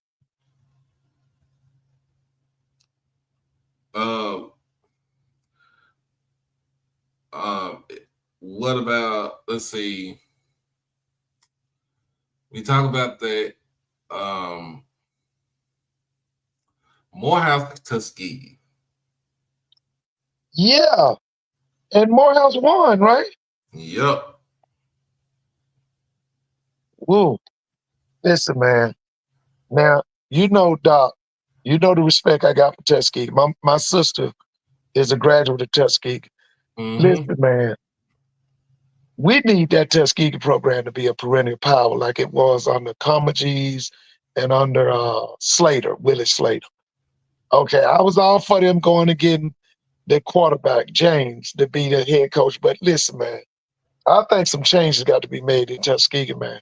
Because, see, to me, Tuskegee should be able to play teams in the SWAC, the SIAC, the CIAA, and the MEAC. And they just falling short, man. It needs to be a change. Whether it's Ruffin got to go, James got to go, something got to change in Tuskegee, man. Something got to change in Tuskegee. Yeah. Because remember now, Tuskegee is winning this HBCU football program in America. Right. Yeah.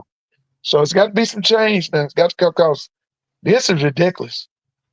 That you let Morehouse come down there and beat you in Montgomery, your stronghold, with all them folks. What was the attendance? Did you know what the attendance was? I haven't seen what the attendance was. I hadn't heard either. I was wondering. No, it got to be a change down there, man. It's got to be a change. Yeah, so I looked at that. I was like, I was surprised about that. Yeah, I thought it was ridiculous. Because I thought, listen, man, Tuskegee spends about $6 million on athletics. They should be doing better than this. Like I said, they should be able to compete against SWAC teams, SIAC, CIAA, and MEAC teams. Because I don't understand. See, to me, Tuskegee and Hampton should play every year. They should play every year because of their history. They should play every year.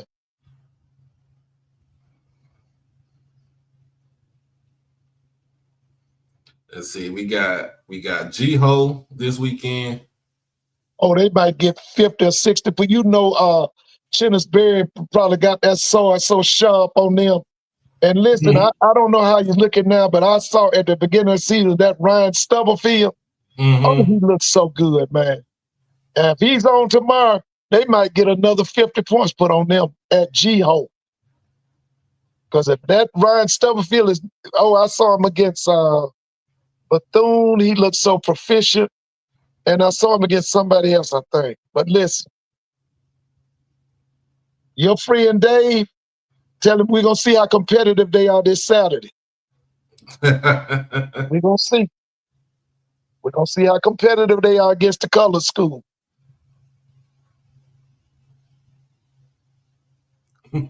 Oh, man. Then we got, let's see. We got Texas Southern versus Grambling. Is Grambling's homecoming? Now, that's in Houston or that's in Graham? It's Grambling's homecoming. You know what, man? Yeah, my niece already told me. She already called me talking about she excited for her first college homecoming. Listen, man, that's gonna be an uphill battle for Grambling, bro, for my school. Because I saw some of the highlights of that Texas Southern and Pine Bluff game. Mm-hmm. Hey, man, listen, we're going to go for everything we know. Because they coming in with some fire, bro. They coming in with some fire. I saw them. I didn't see that game in its entirety, but I saw some highlights. Listen, man, we're going to have to go. Grambling going to have to go, man. Mm. Yeah, we're going to have to go. So, but yeah, the game of the week, the game of the century, the game of the year. Yeah, man. Yeah, this is the game, bro. In Jackson. 3:30 ESPNU, baby. Eastern time, 3:30 Eastern time. So, I know you talked about this before, but I want to get your reassurance. Is it time for us to go divisionless? Yes. Especially now. Yes. Because I'm going to tell you right now, like I told Mr. Bone, Prairie View going to win the West. Mm-hmm. But, baby, when they come to Jackson for the SWAC championship, they going to get dog walked. Mm-hmm. They going to get dog walked, yeah? Because these are the best two teams. This Saturday, these are the best two teams in the SWAC. Mm-hmm. They going to get dog walked. When they come in Jackson for that SWAC championship, whoa, bro, it's going to get ugly. It's going to get ugly. Quick. Yes, I'm for division. Listen. And the other thing I want the SWAC to do, now I want the SWAC to go to 9 games, 9 conference games. Uh-huh. Yeah, I want 9 conference games. And I want an elimination of that Lincoln. I don't want them on any SWAC schedules. I don't want to see that Virginia Lynchburg. And I don't want to see Bishop Sycamore. What's the other? Is it in them? What about a North American? What some of that Texas Southern? Isn't a school called North American? North American University. I don't want to see them. I don't want to see none of them. I don't want to see none of that. They disbanded their football program. Yeah, I don't want none of them. I want the SWAC to go to a 9-game minimum. You got to play 9 games in the SWAC. Got to play 9 games in the SWAC. I think we can play 9 games, 9 conference games now because of the simple fact that now we can go. Now you go to 12 games.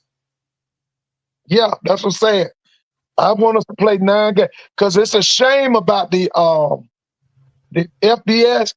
FBS schools should have to play 10 FBS schools. Don't come down here playing Valdosta State and West Georgia and all that mess. Play 10. Make them play 10 FBS opponents. Mm-hmm. Yeah. Because see, what's going to happen, you're going to get in that playoff and you're going to get dog walked like they did SMU, like they did Boise State and all them folk. You got to play. You got to have 10 FBS wins to get into that playoff. That's what they should have. Oh, that's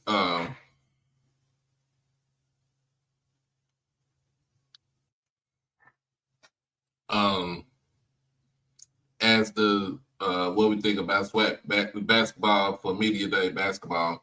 I didn't really get to check it out because I've been asleep. Was it today? The men's was today. The women's was yesterday.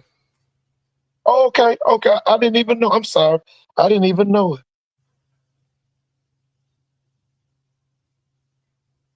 Okay. So was it virtual or was it in person or? So they had virtual and then they had in person. They in Birmingham. They was in Birmingham. They was in Birmingham. Okay. Mm-hmm. Now this SWAC basketball tournament, it comes back to Atlanta. It goes back to Atlanta. Okay. All right. Okay. Oh yeah. Okay. So it's on Flag TV. I didn't even get the chance to watch it. I've been asleep. When I come home from work, hey, Dr. This right? He said BC preseason #1. Yep. So what did Reggie Theus win and got some bars or what's happening? I think he got some dudes and he still got some dudes from last season.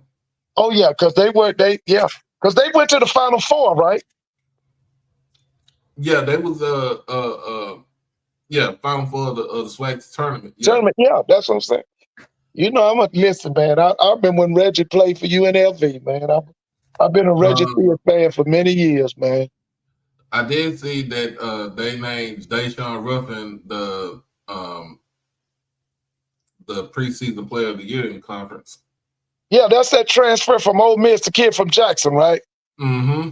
Yeah, that kid, man, I saw him in some games last year. That kid would catch on fire, but he didn't do it every game. Right. He didn't do it every game, but some games you could see that he was a combination guard. He's what they call a combo guard. He's a point and a shooter. But some games, man, that guy was on fire, man. Oh, they got Southern #2. Yeah, they got Southern #3. That's they #3. Okay, all right. Okay. So now, when's basketball season start? When's Jackson's first game? Basketball season starts late October. Oh, late October? Mm-hmm. Of course, like late October, early November, they got preseason, they got exhibition game, and then shoot, I looked at their schedule. They're gonna be on the road. What we talking about? 2 or 3 weeks? They probably have two exhibition games, and then the rest of the day, then they start the season up.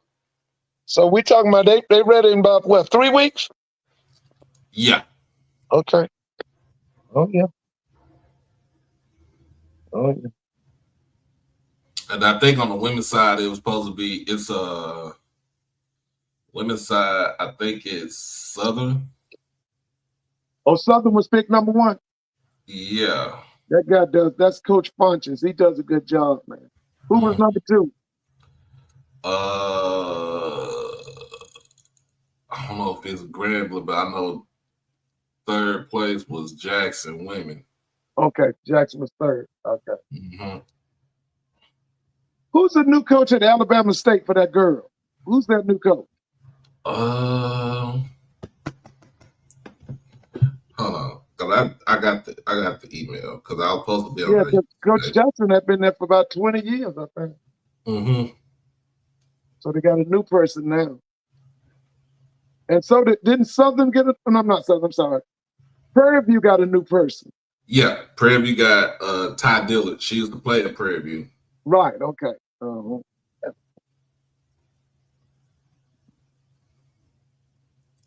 Let's see. I just had it on here. Okay.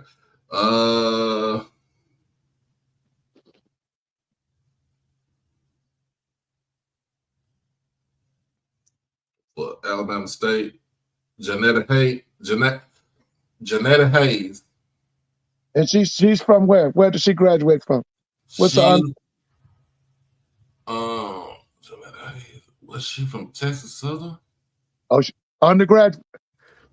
Yeah, let me see. Played it. Let's see. She didn't play. Oh, so Ty Dillon didn't play at PD. She played it. Oh, she played for Texas. Oh, Longhorns? Yeah. Okay, she got to go against your homegirl. Your homegirl up at A&M, the stylish one. What's Dawn? What's her name? Oh, Dawn Thornton. Dawn Thornton. Her and Dawn gonna go at it.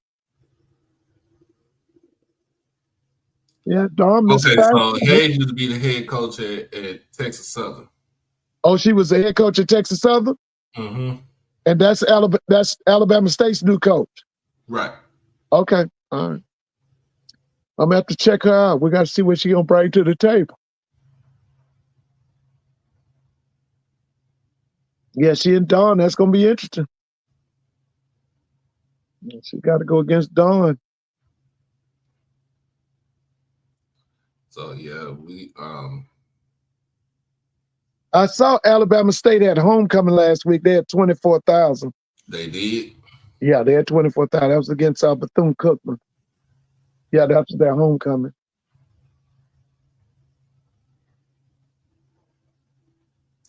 Yeah, they had a good size there.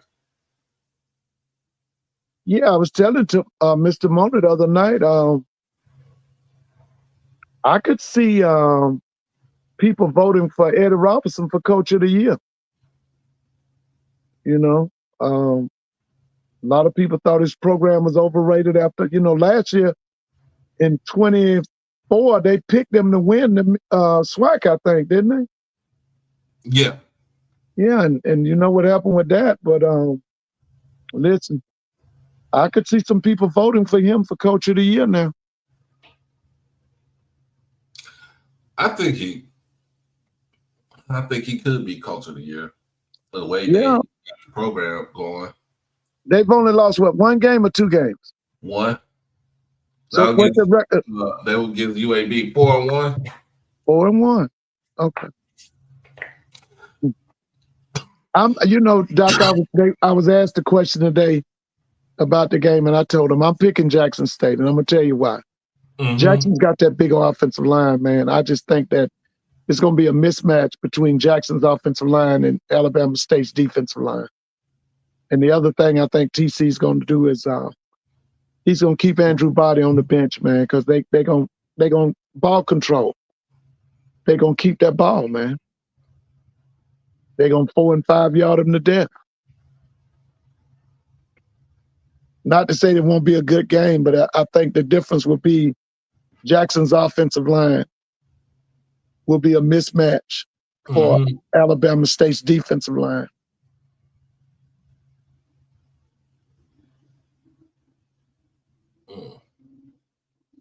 Yeah, I think it'll be the defensive line for Alabama State is not as strong as it used to be. Yeah, it's small. They're not as strong.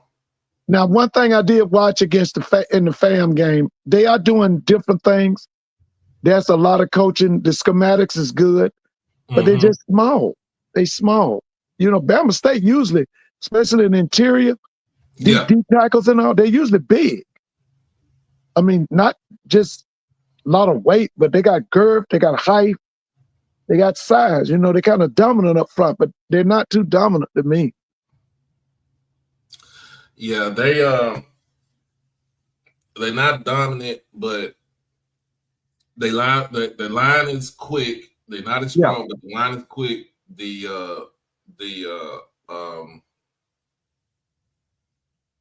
linebackers flow to the ball much better than most of the people, most of the thing. But when you think about it,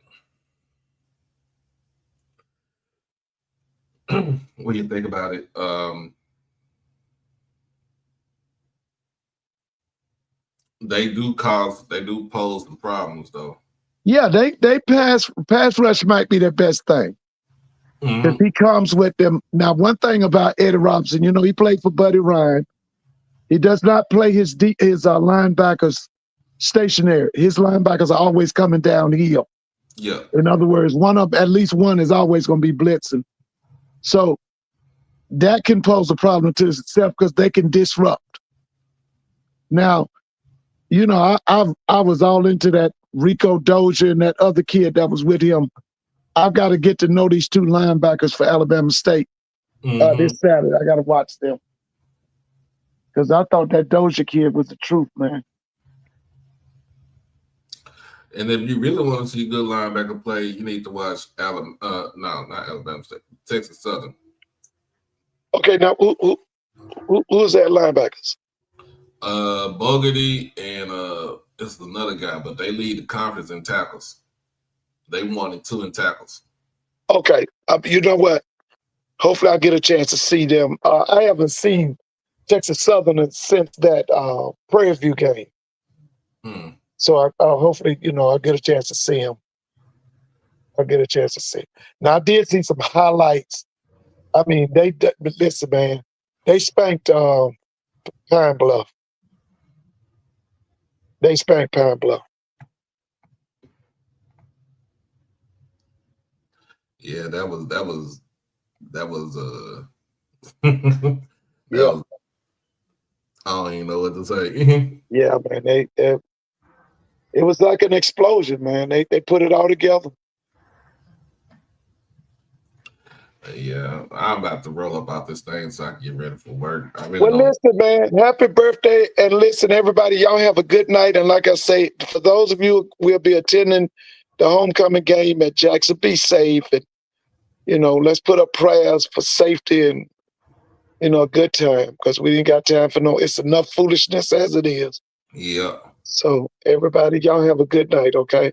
All right. Thank you, Mr. Ford. When you coming back? Probably after the game. Okay. All right. Listen. All right. Y'all have a good night. Mm-hmm. Okay. Oh yeah. We still got something left to donate, and donation and everything. Appreciate everybody for joining me. So here's one thing. If you are going to the game and if you see these people at the game, these Brexit people, they are part of Turning Point USA. Please do not engage with them.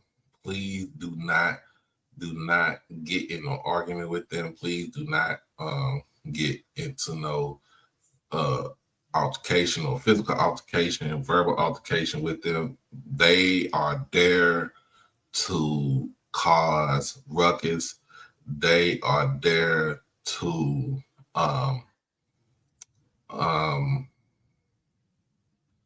they are there to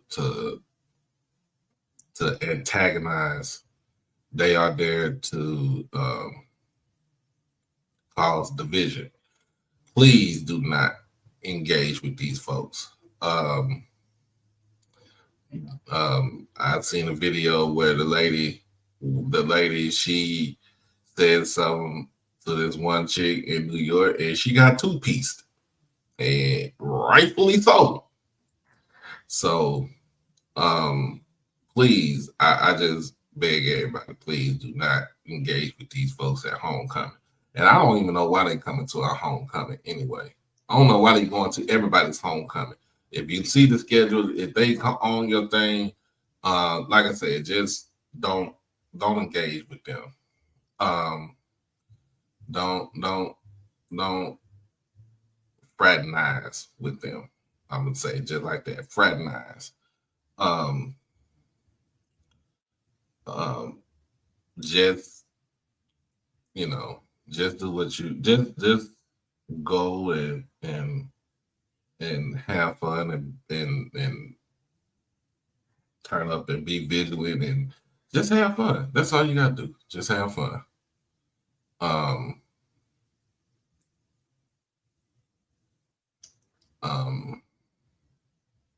But as always, again, y'all be blessed. Y'all stay safe. Be blessed. Be safe. Stay safe. Hug your loved ones. Love your loved ones. Again, crash out on your kids and beat them out the penitentiary.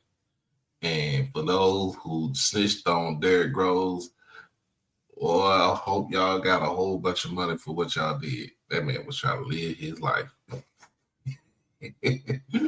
Hey y'all, look, we are out this thing, and we still taking donations for birthday and homecoming. I appreciate everybody for donating, who's donated on here. But as always, in my good old grand old fashion, I ain't got no what you call the music for tonight. Y'all be easy, baby. Peace.